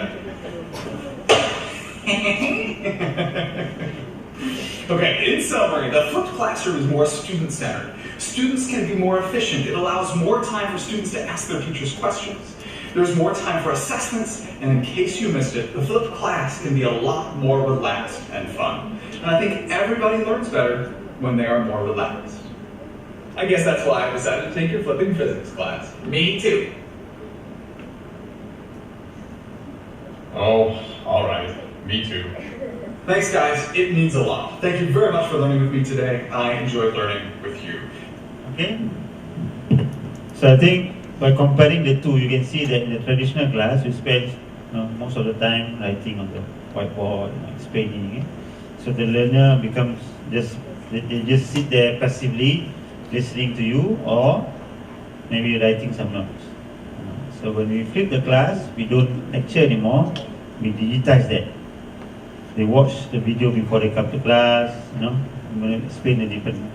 So that you use class time in a more engaging. So class time becomes like an active tutorial session. So class time is meant for HOTS, higher order thinking skills. You can do any other things besides lecture. So any questions so far? Are you crystal clear about this idea of flipping the lesson? Any concern, any issues before we move on? Because now we're going to go into the hands-on session. So if we think that flipping the lesson makes sense, our concern now is how do we do it? So ada soalan? Anything? Ada? Anyone? Yeah.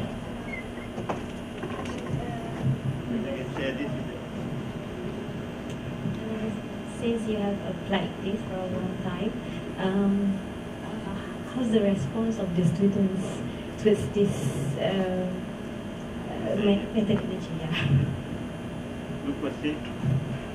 Ever since I've done this, my yearly appraisal has never been lower than 92. So it's 93, 94, 97, 98, 100 not yet, 99.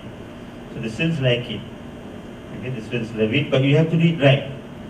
Okay, so there are a few things that you need to take into consideration.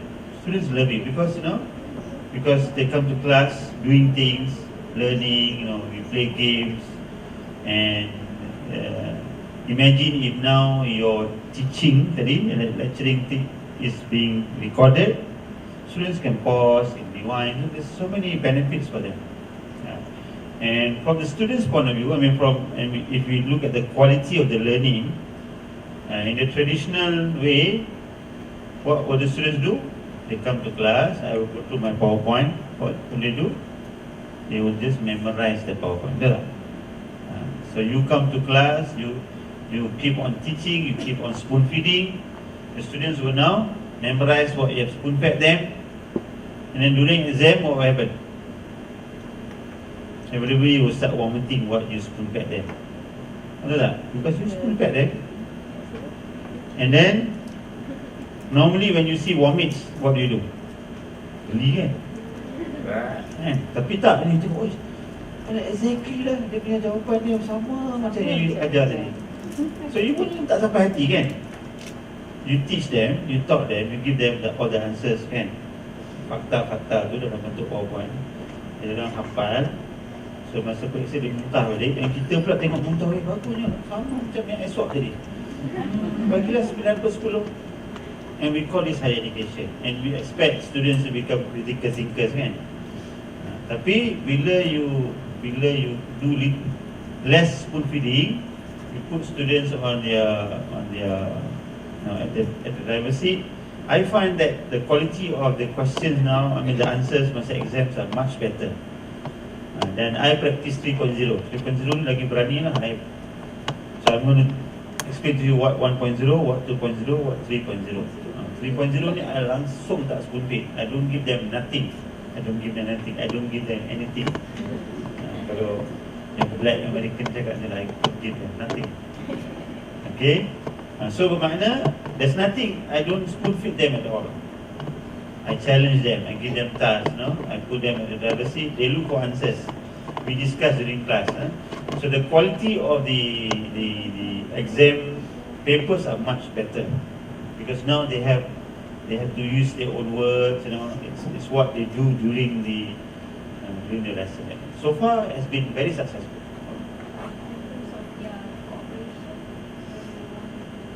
Okay, so ada a few things yang I can say ada 7 tips lah yang you kena take into consideration. Kalau tidak, mungkin tak akan berjaya sangat. Itulah contohnya you bagi siapa pun tak tengok video. So ada 7 rahsia flip lesson. Okay, untuk berjaya there are 7 things. So we'll go through one by one. Okay, any other question? Yeah.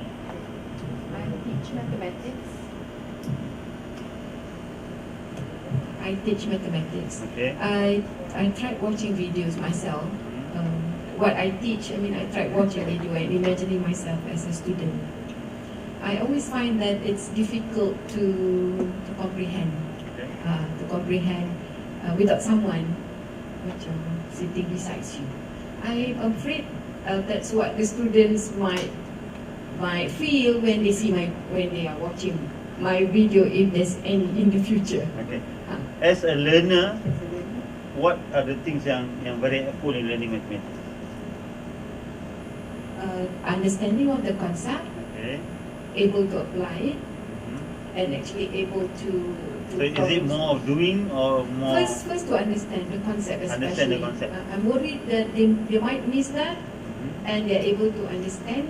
They're able to do to integrate and whatnot, but miss on one side. And that might motivate them in a way, because many would. Sometimes I assign them to watch videos, not mine, but they say macam susah lah, mak saya Mr. Ram kerja. Okay, I think you raise a very important point, but probably what I'm going to share today and tomorrow will provide an alternative. Okay, you said earlier that the first thing is to understand the concept.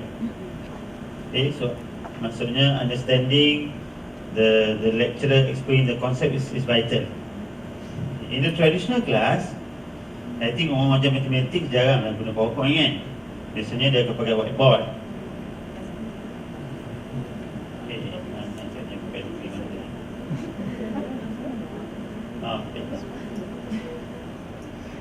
So problemnya ialah during class kita guna whiteboard, kita mengajar. Sebab part ni yang penting nak faham konsep tu. Because maths is sometimes very abstract kan. So kita pun tulis lah apa semua nak explain ni. So masa kelas sebenarnya pemahaman konsep tidak berlaku. Sebab dia sibuk tulis kan.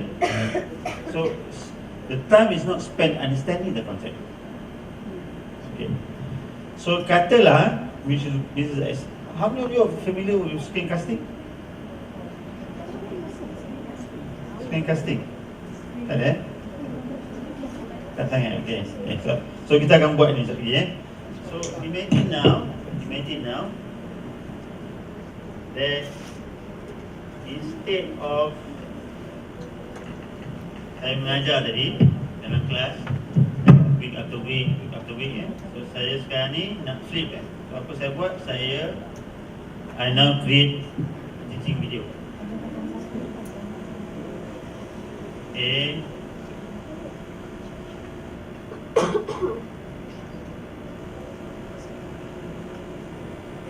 Ni kita akan buat lah lagi ya.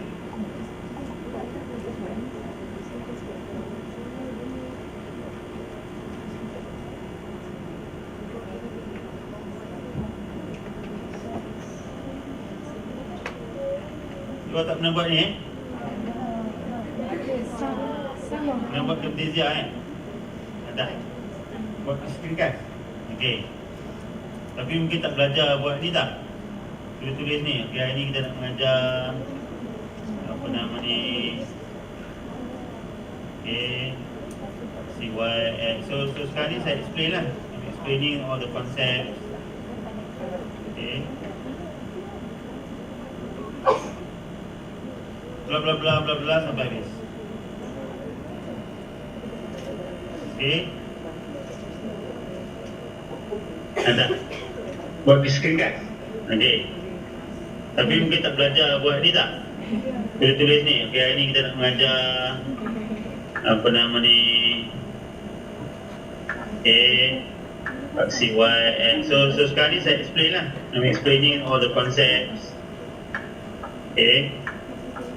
Okay. So the basis sekarang tadi untuk memahami konsep, kita spend time kat whiteboard. Explain. So students masa tu they're not actively involved understanding the concept. Mereka sedang menulis apa yang you tulis.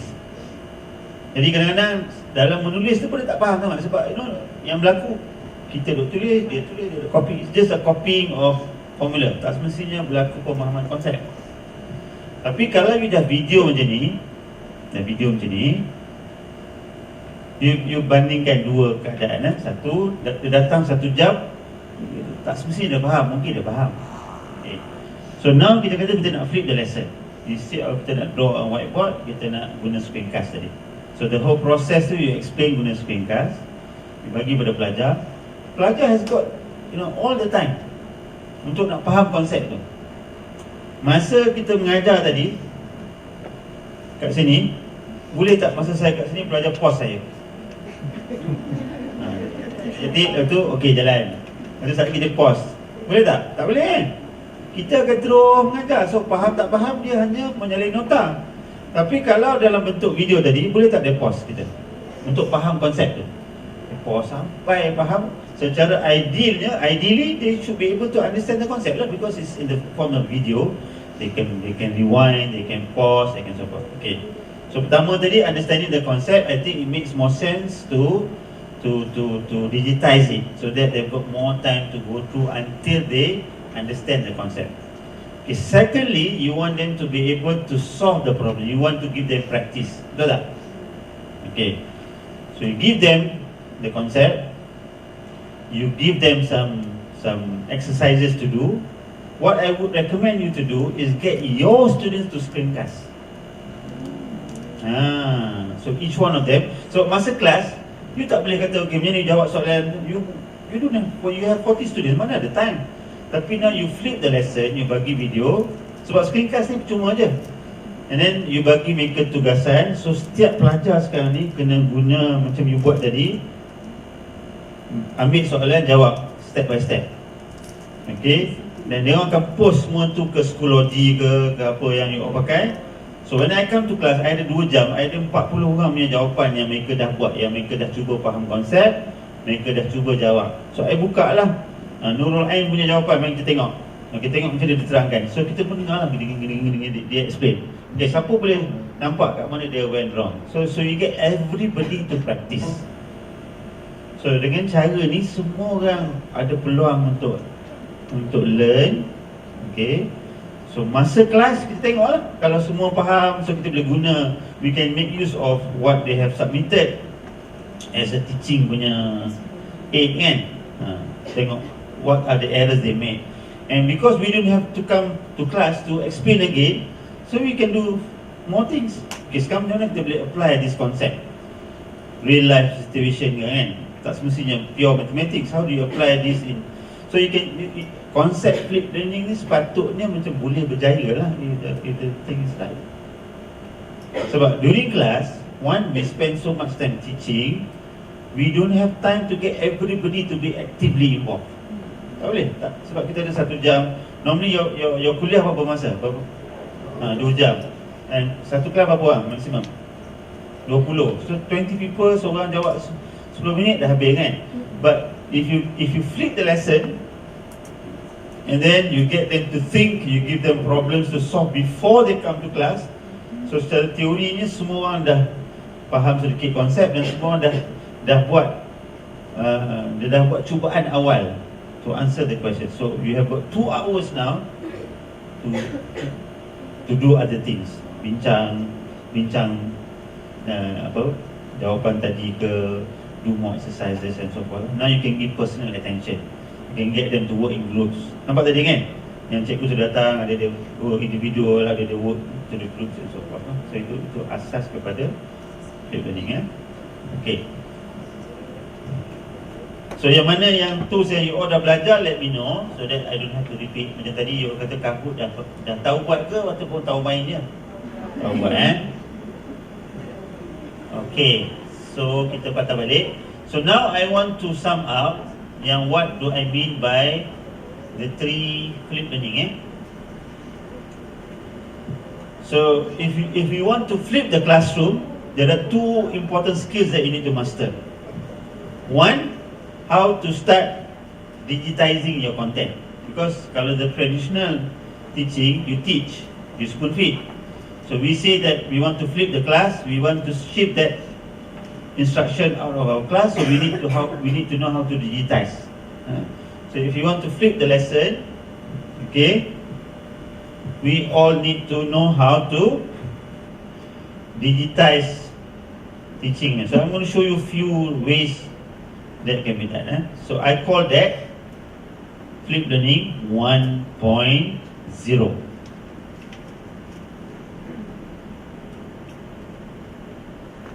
So kita explain the concept and then kita can start the hands-on session. Okay. So I divided flip learning to 3 dimensions.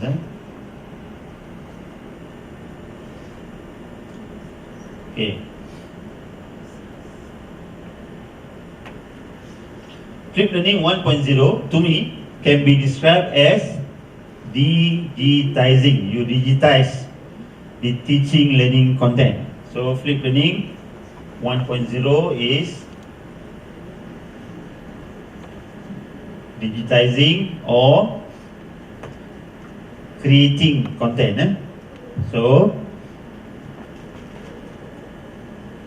flip learning 1.0 is we call digitizing, digitizing, or we create teaching, learning content so that these contents can be given to the students before they come to class. Okay, as a pre-class preparation, so that during class we can engage our students with HOTS, higher order thinking skills. But to me, we are still spoon feeding. Cuma kita tak spoon feed during class, we spoon feed before they come to class. We still teach, we still tell them what to do, but now we digitize them. So that's number 1. Okay, flip learning 2.0 is what I call repurposing. Repurposing, OER, open educational resources. Learning 2.0 can be seen as remixing, reusing, repurposing, redistributing open education content. So instead of reinventing the wheel by digitizing new teaching content for pre-lesson, so instead of creating content, kita now curate content, dia panggil curate content. So instead of creating new ones, we capitalize on existing content. Okay, until now, what time is it now? Okay, how many videos have I shown you this morning? Maybe 5, 6 videos. Okay, imagine if instead of using videos, I use PowerPoint to explain. Yang mana rasanya lebih menarik? Videos kan? So, did I claim that I was the one who created the video? Tak ada kan? You all knew it's from YouTube. So what I did, I repurpose existing content to deliver the same message. Kalau I pakai PowerPoint, you know, one day you gonna fall asleep. Maybe, tak tahu kan? Tapi I make use of existing video. Dan I rasa, video ni rasanya lagi baik daripada kalau I explain pakai PowerPoint. So I'm repurposing what we call open educational resources. Resources already available on the internet, YouTube and so you can do that. We're going to do this tomorrow. So instead of satu, you start creating content. You start now, you know, creating the videos for your students. Yang kedua, you fikir, kenapa I nak buat semua ni when there are already good videos over there yang kita boleh repurpose for our content. So we're going to do that tomorrow. No, instead of creating new content, we repurpose existing content. So we call this curating content.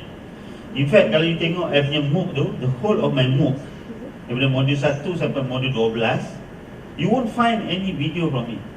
Tak ada satu pun video yang ada depan tu. Because I don't believe in teaching. I don't believe in spoon feeding when there are good content. So kalau you tengok tu, 100% of my course are all videos done by other people. But I spend a lot of time looking for the best video yang boleh sampaikan what I want to deliver kalau I want to create.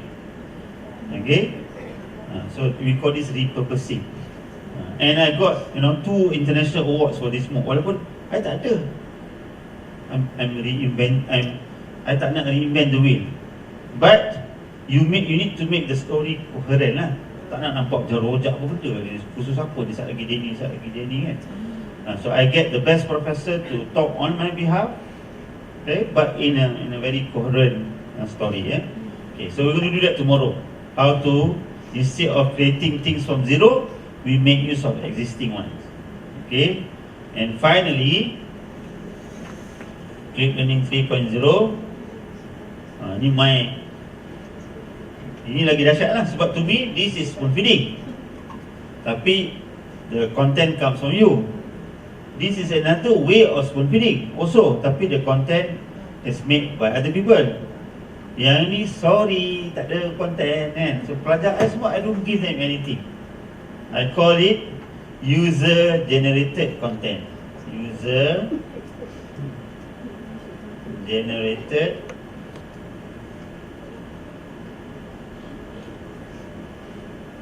content. So yang pertama kita buat content, yang kedua kita guna content online, yang ketiga pelajar yang lagi power. So ni agak ekstrim sikit lah. Okay, tapi sangat berjaya because you put your students at the driver's seat. Dia yang kena. So mungkin saya tunjuk dulu so that you get some idea. Then kita tengok how this is done. So I do this, I don't practice this. Okay, but you can do this if you want. Most flip learning kalau you tengok dalam literature buat ni lah. I practice this one and this one. This one I tak. You don't find any content that I don't normally create content. I curate content or I get my students to create content. So apa maksud dia? You punya pening kepala. Student yang buat content. Ini mazhab apa ni? Okay, so tunjuk dia macam mana.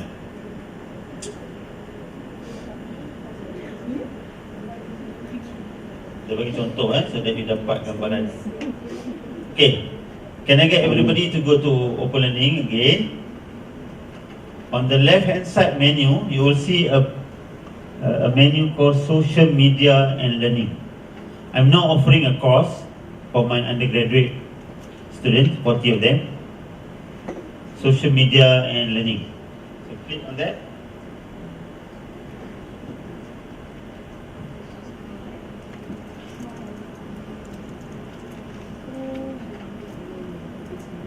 Okay, so you're all invited to join an in-session MOOC I'm now offering known as Social Media Learning. So ada hyperlink kat sini, nampak? Hyperlink kat sini, yang warna biru ni, klik.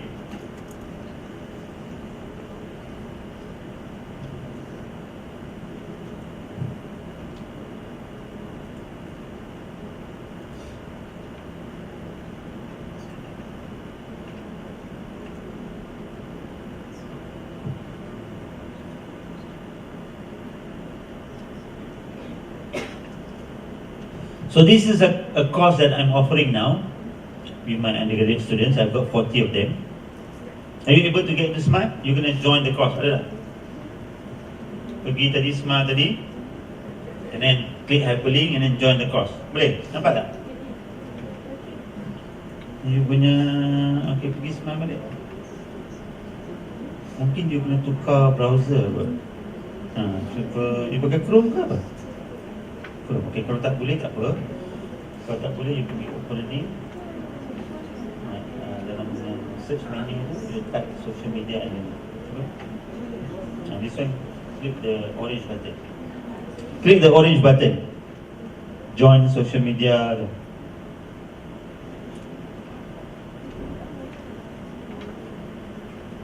Okay. Tekan enter.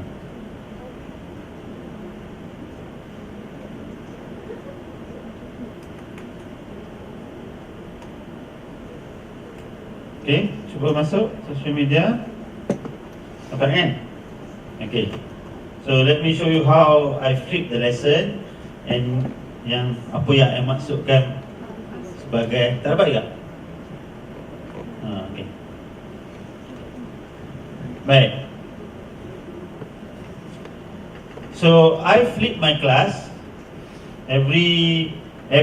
si flipping the lesson ni nak buat minggu boleh, fortnightly boleh. I buat setiap minggu. Setiap minggu I tak pernah ajar. I bagi my students a week before they come to class. Sama ada I kata you tengok video-video yang orang lain dah buat, and then I give them questions or tasks to complete. Ataupun I kata here's a problem, here's the task. So to me, learning will take place as a result of my students completing the task, completing the challenge. So apa contoh-contoh dia? Sekejap.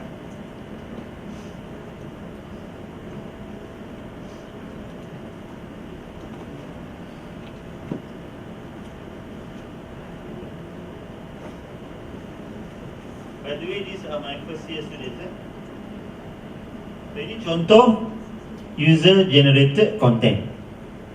Okay, so kami nak belajar pasal Gen Z. Kalau cara lama, what do? I come to class, I bring my PowerPoint, Gen Z begini, Gen Z begini, betul tak?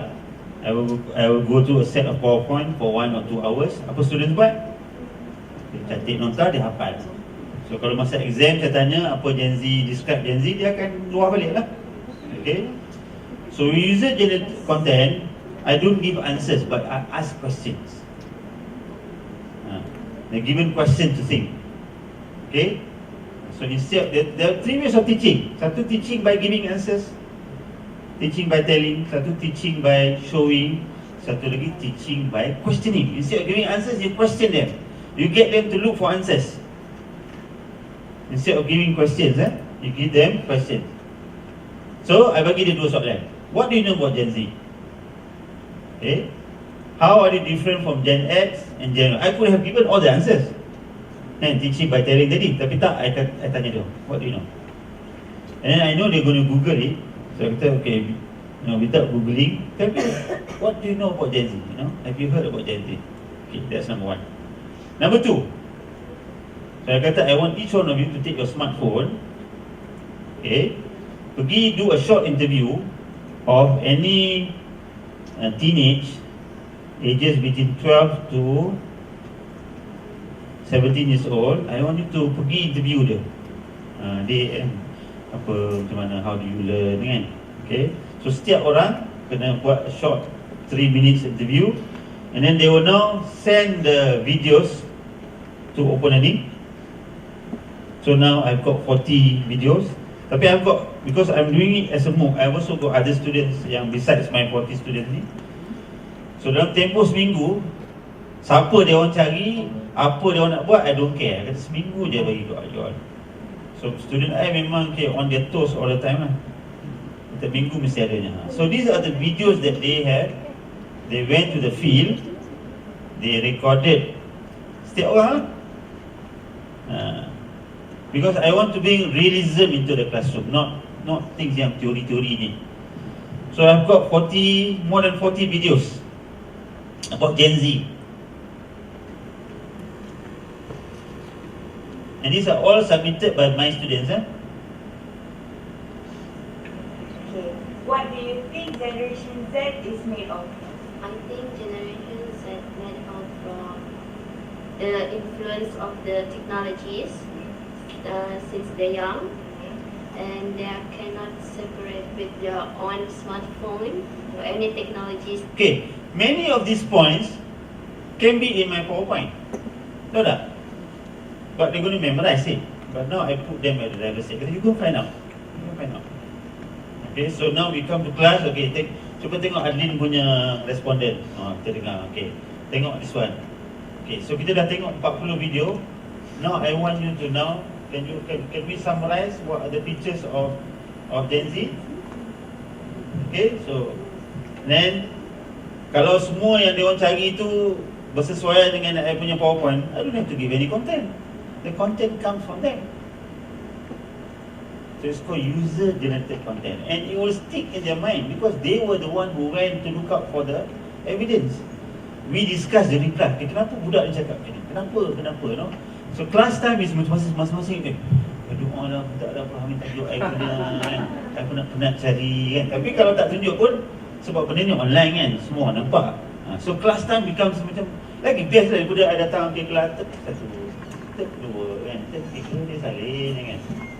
So now they get to understand, you know, in reality what's Gen Z is all about.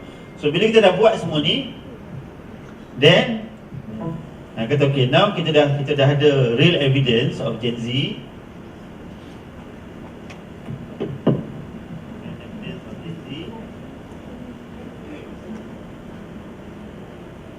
So the next task is based on the videos posted by you and others. What is your reflection? What can you make out of? You know, can you tell me the features of Gen Z based on the actual interview tadi? So masing-masing now share their thoughts lah, based on the videos. You know, this is her summary. Siapa lagi? This is.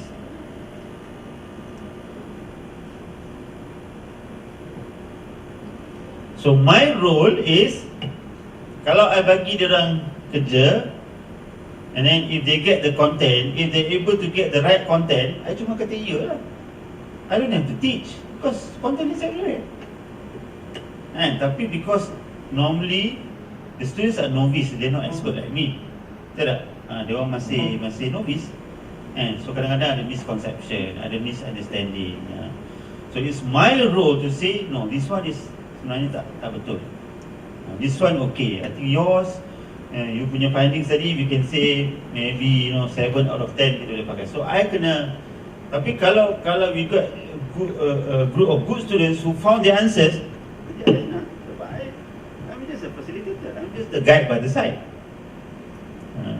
They say good teachers are those who tell you where to look, but not what to see. They have to tell me what they saw. You get my point? Maybe I'll give you another example. So ini yang the ultimate of flip lesson lah. I don't expect you terus to buat 3.0. I rasa you can start with 1.0, 2.0 pun boleh. You can do that. Okay, last 2 weeks we did this.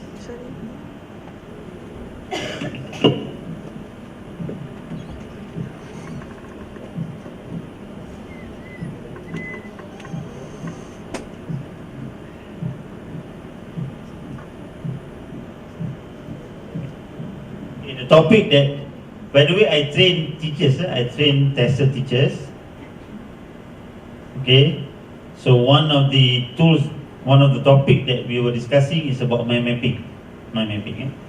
So instead of me now teaching, school feeding tadi, instead of me using it, now I get them. So these are my questions. Okay, one, explain why mind mapping can be used to enhance learning, especially language teaching and learning. So I don't give them the answers, I ask them questions. Kita akan jawab. Number two, search for a suitable web-based mind map tool. Okay. Sebab mind mapping ni you do banyak kan, and there's so many online ones. So I nak you all, each one of you go and search for one. I don't care where you get it, look for one, learn by heart. Learn about, no, try to master the tool, and I want you to create a video screencast, teach the rest of the world. Ni year 1 ni, budak year 1 baru daripada college ni, baru daripada STPM. Remember tadi yang learning pyramid tu, yang kat bawah sekali, people learn best by what? By teaching others. Okay, so I bagi dia seminggu je. And then adalah I ada banyak buku kan, ada siapa yang video terbaik, I bagi hadiah just to motivate them kan. And then I kata, if you want to create a tutorial video explaining people how the tool to be used, you boleh guna screencast. Macam mana screencast? Kata, boleh tengok ada something kat YouTube. I suka caranya tu. You find out. I don't want to spoil you. I don't want to, you know. Then give them this one. So after 1 week, my students, each one of them now, they create tutorials, and it's already available on YouTube. Okay, kita mula dengan Ezli ni.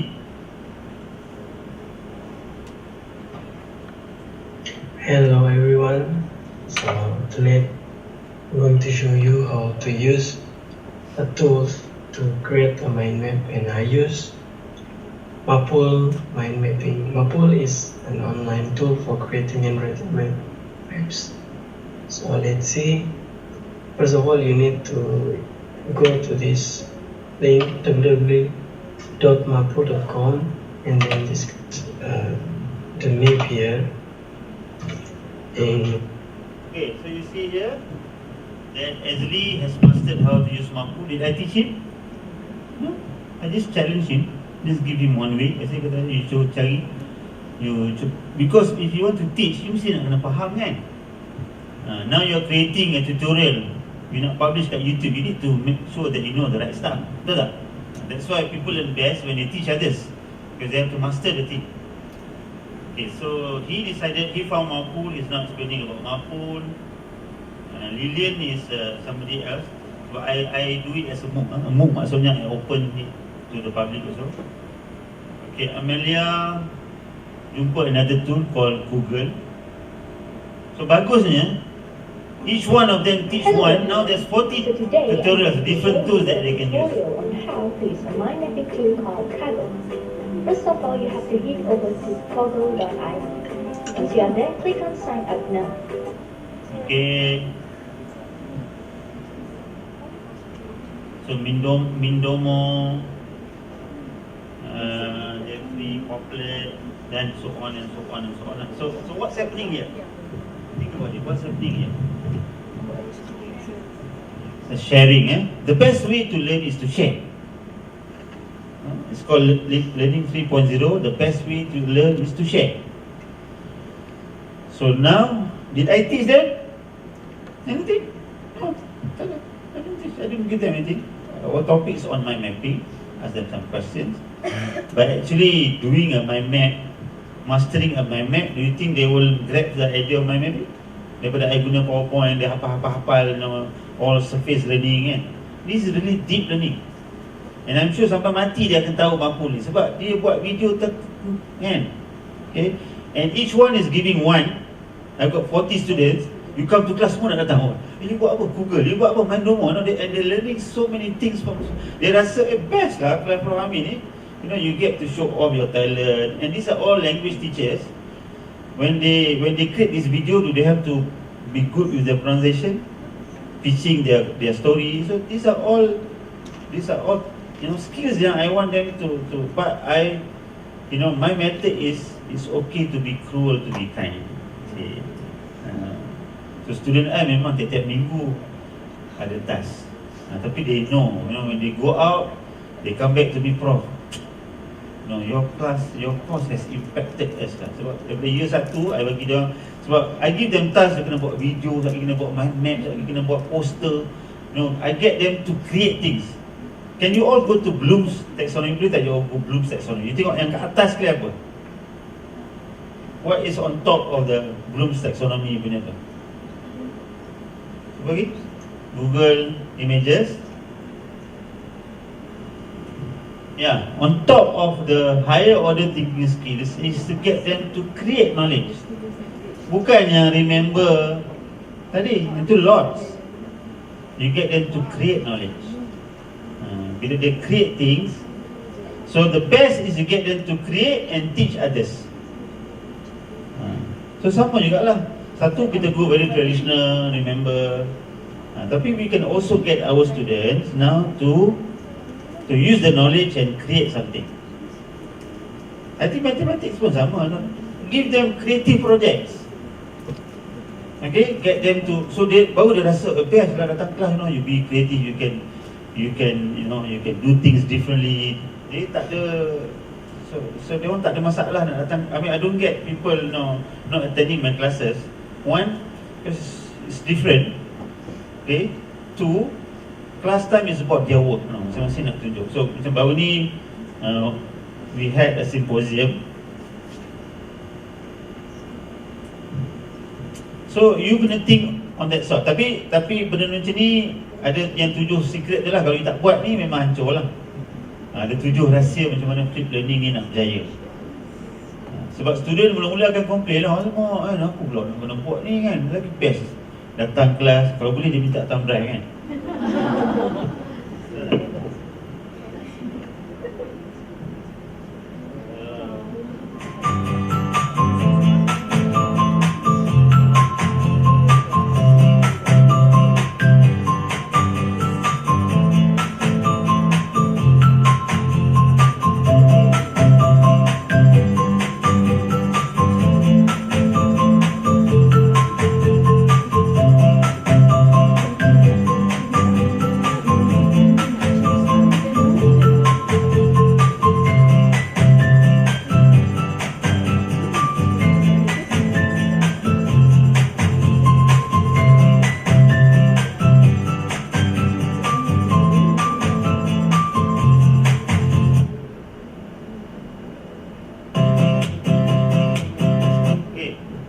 So actually, in my class we cover 10 topics for the course. So what my students need to do is that they need to in groups create a topic to summarize what we have learned for that topic, and I turn it into a competition. So students in group, for example, this group of students, we covered one topic on infographics, so they created this video. The idea is for them to show how they understood the concept, but in a different, in a more creative way.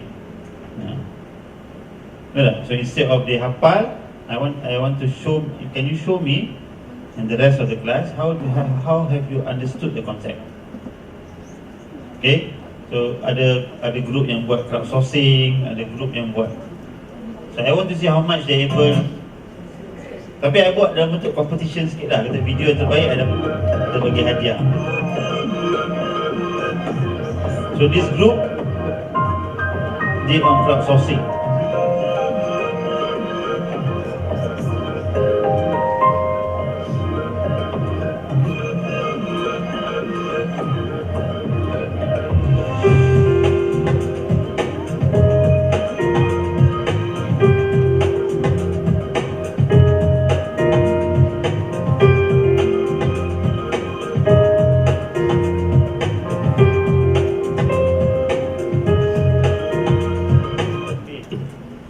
During exam yang kata explain briefly crowdsourcing music examples, would they have problems explaining the concept?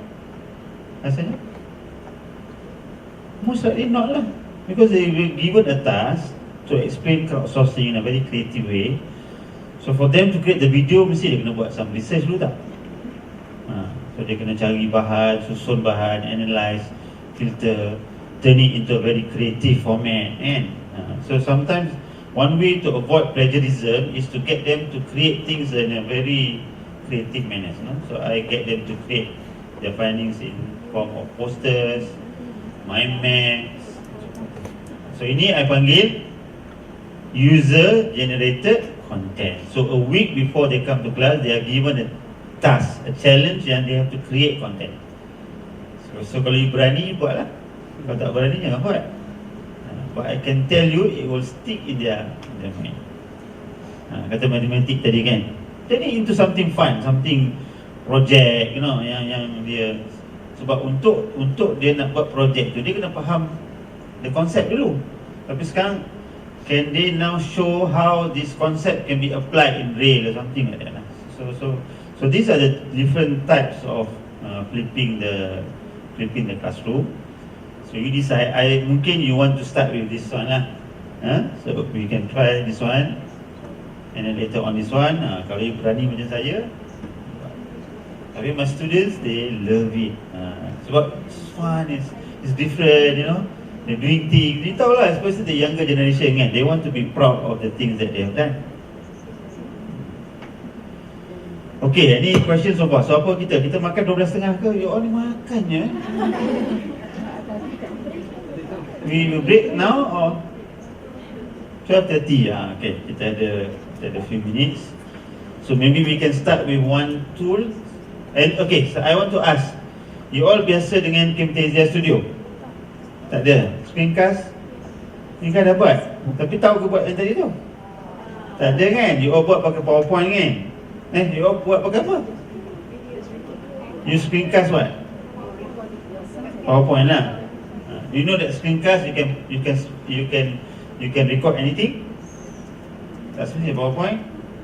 The concept of screencasting, whatever is on the screen, you turn it into a video. So tadi I buka Paint, so it becomes a drawing video. Yang you buat dulu PowerPoint saja. Pakai screencast otomatik. You all dah download semua. Okay, so mungkin I tunjuk yang besides the PowerPoint sajalah. So kalau you ada your screencast, so this is especially good for those. Okay, so bagi yang mengajar matematik, sains dan sebagainya, so we can go to screencast.com. You don't even have to sign up. Then you click start recording. You can use it on the cloud, so to say, or you can download this. You can download this later if you want.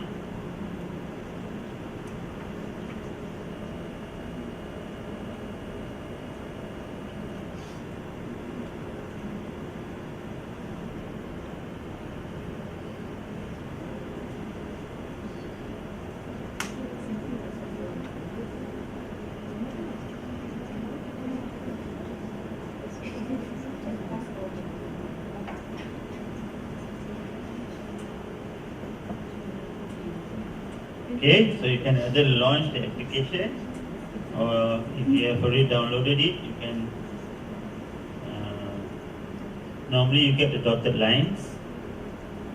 So the concept of screencast-o-matic is that anything on the screen can be turned into a video. So I can open an image, a PDF, I can open a website, or I can open let's open Paint.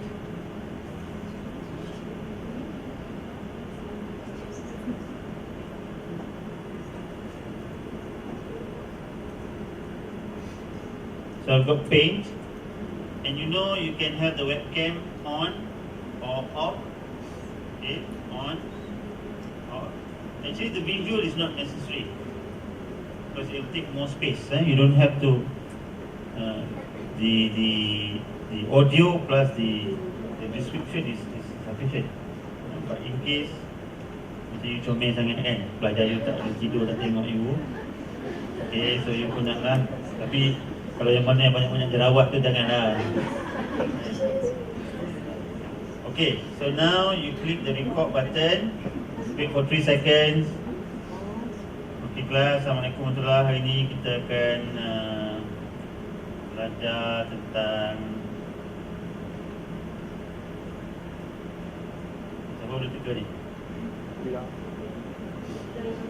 Bank of Malaysia. Okey, kita nak bincang pada bulan Disember ni ada monsun apatah. So you draw lah. Draw cakap kan. So once you're done. Okey kelas, Assalamualaikum warahmatullahi. Hari ini kita akan belajar tentang siapa boleh teka ni? Bank of Malaysia. Bagus. Okey, kita nak bincang pada bulan Disember ni ada monsun apatah. Okay, the software is free and you can create up to 15 minutes, 15, as many videos free of charge. But normally when you create videos, a video should not be more than 10 minutes. A good video will be about 7 minutes. So people ask me, Prof, how is that possible? I used to teach for 1 hour, I used to teach for 2 hours. This is where your philosophy comes in. If you believe in teaching is about sharing, about giving, you want to give. So 2 hours pun tak cukup nak bagi. But if teaching is about questioning, I need only 1 minute to question. That's why there's a good video, it's only 3 minutes. But I leave it to you. Kalau you masih rasa you believe in the importance of explaining stuff, that's fine. But you create them into small segments. We call this micro learning or bite-sized learning. So you create a 7 minutes video, lecture 1, part 1. And then lecture 1, part 2. Lecture 1, part 2. You break them into segments, short segments. 7, paling banyak 10 minit. So screencast will be ideal because you can use it for 15 minutes. So once you're done, you can save it on your PC. Tapi the best is to upload kat YouTube. Do you know that if you have a Gmail account, you can create a channel in YouTube. I got my own channel kat YouTube for teaching and learning purposes. So you can have your own channel. So kalau Intech tak ada macam yang Island apa, don't worry. To me that's all outdated. The LMS thing is very structured. So now you can use Schoology, you can use Edmodo, you can use YouTube to host all your videos. So now what I do, I just upload to YouTube. Okay.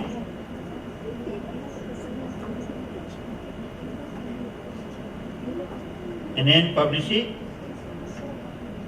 So in no time it will be there.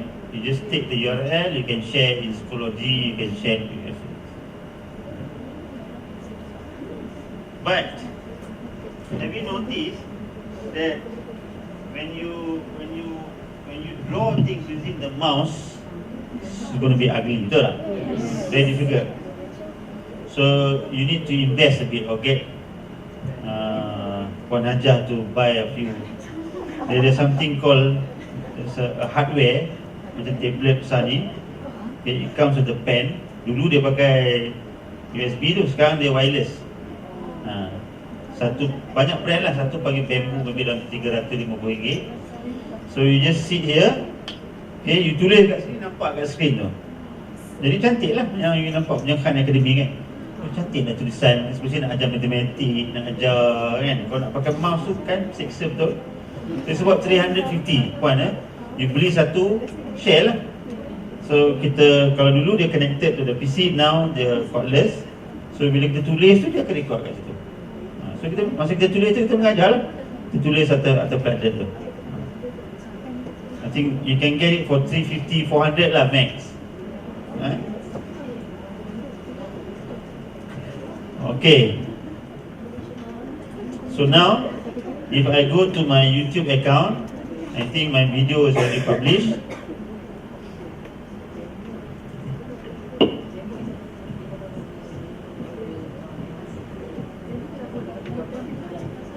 You can create your own channel.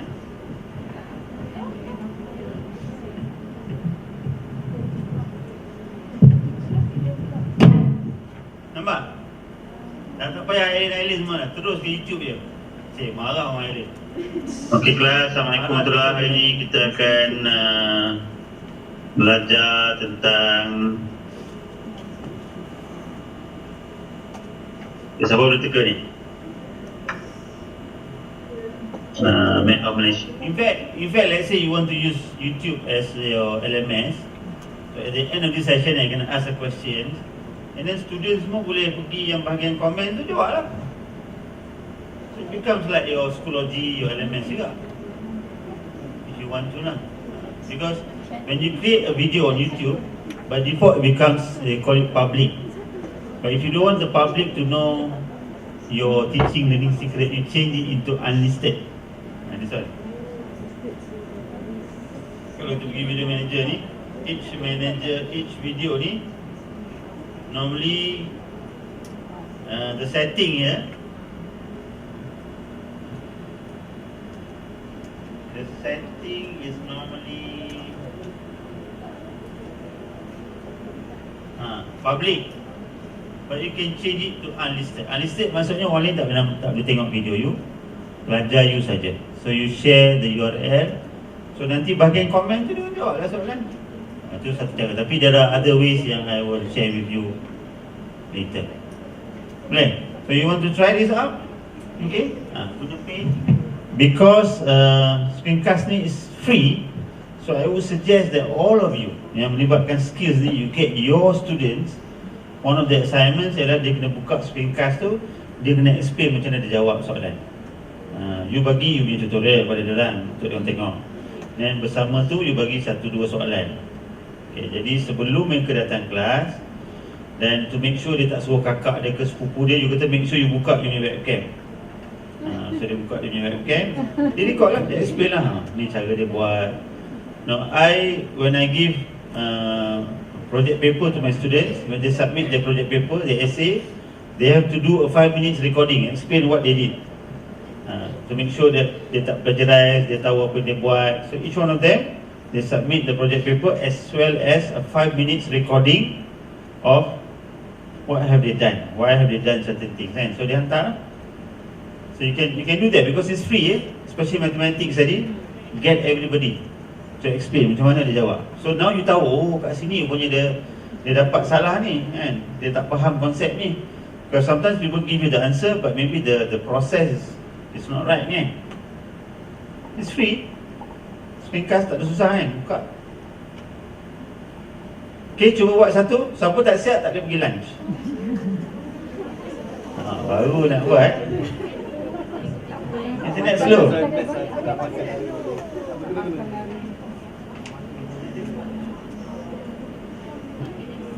When you've created your videos, one you can save it on your PC. Okay? And then you can upload to Island ke ataupun Schoology ke. But you can also once the video is ready, you can upload it straight to YouTube. So you don't have the headache of thinking about the storage, because it's there in YouTube. And with YouTube, you click the share button, you get the URL. So the URL now you share with the students via email ke dekat Schoology. So it's best to publish straight to YouTube. Boleh. Tapi kalau you want a copy on your PC, you just save as lah on PC.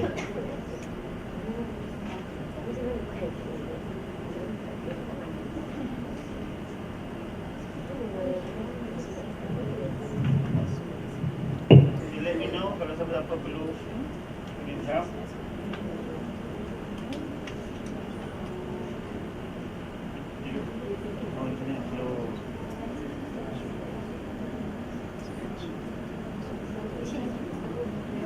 Dia kalau ini tak boleh, dia tak boleh. Dia kena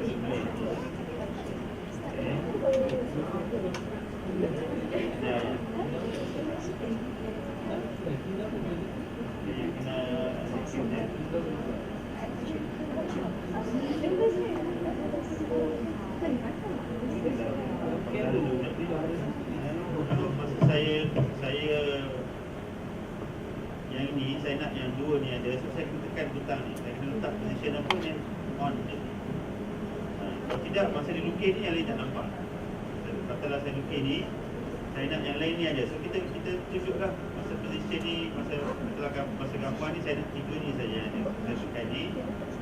Suka ni. Satu macam bila ini lukis ni 2 akan ada. So masa saya lukis ni katalah saya kita tengok ni tak ada kan. So kita boleh, kalau saya masuk lukis ni saya nak besar. Saya nak besar. Dan 3 ni aja. So kita pilih position tu baru kita senang baru kita lukis. Jadi masa lukis ni yang lain tak ada kan.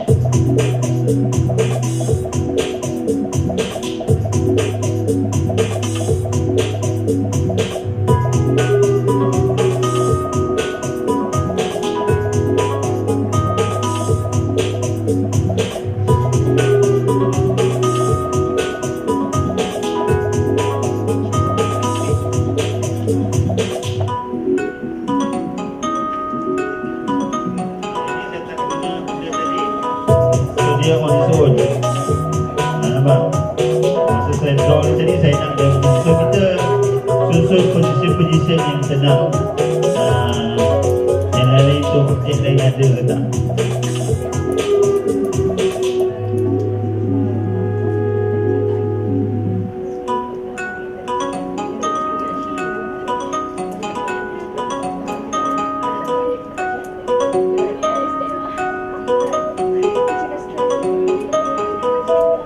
So once kita done, nanti kita export lah.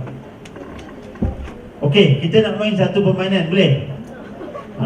Ni main secara kumpulan. Besok saya bawa hadiah. Pemenang kumpulan dapat hadiah. Okay. So the challenge now is saya akan bagi you all 1 hour to complete the challenge. Okay. So tadi kita belajar guna buat animation guna Sparkle. But you can also create animation guna another software called Photune. So saya tunjuk ni. This is Photune, photune.com. Boleh juga. Kita boleh buat software guna Bytable.com.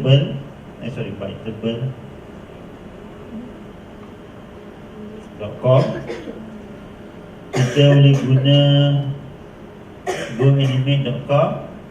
Dan kita boleh try Animatron. So apa yang saya akan buat sekarang ni, saya akan pecah you of the 4 kumpulan. Kumpulan 1 akan belajar Photune. Saya pandai, saya tak nak ajar belajar ni. Kumpulan ni akan belajar Bytable. Okay. 6 orang ni akan belajar GoAnimate.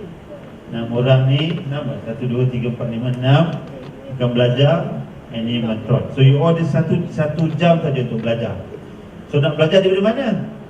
Tak tahu. So kalau saya lah, you pergi YouTube, you type animation tutorial. Dia akan tunjuk, dapat. So I nak you all belajar sendiri. Okay. Dan dah lepas belajar tu, cuba buat sendiri satu animasi. Setiap animasi tu mesti sekurang-kurangnya 3 minit. Okay. So ada sejam untuk belajar dan buat. Setiap ahli yang siapkan satu animasi yang melebihi 3 minit akan dapat 1000 markah. Maksimum lah. Saya akan tengok kualiti dia. Kalau macam ni orang ni 800 lah, ni 700 lah. So kumpulan yang by 4:45 nanti boleh siapkan sebanyak mungkin animasi, dan yang baik-baik maka dia banyak lah. So bila bermakna you kena belajar buat, and then you kena cari macam mana orang publish.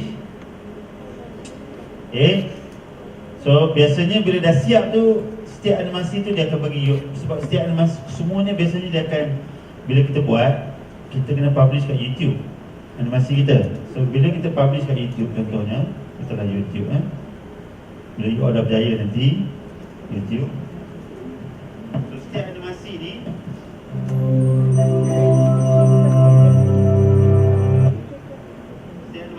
dia akan, bila kita publish kat YouTube, dia akan bagi dia punya share button. Betul tak? So you all ambil share button ni. Lepas tu masing-masing siapa yang siap lah, pergi ke modul apa tadi? Modul 7 tak salah. Modul 7.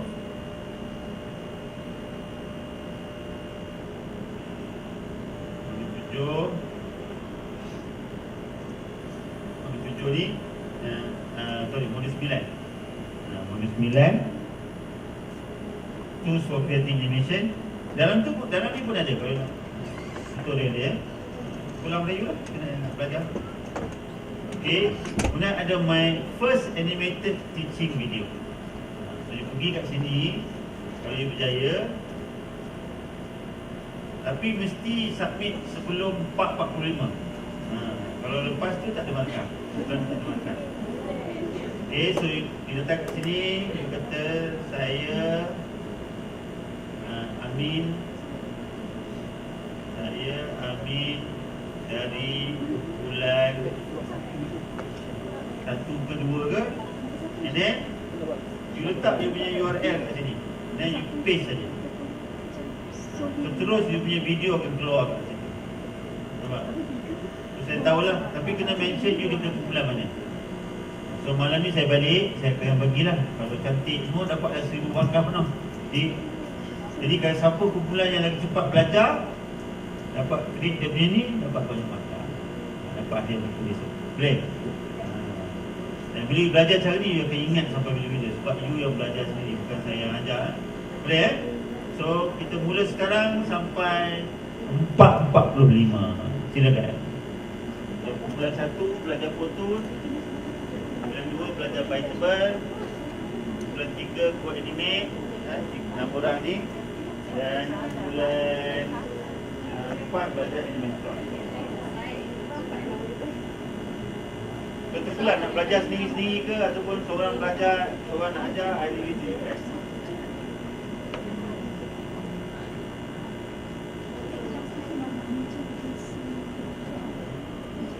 Biasanya kalau you pergi YouTube, you type Animatron tu satu ni ya, satu saya tidak aja.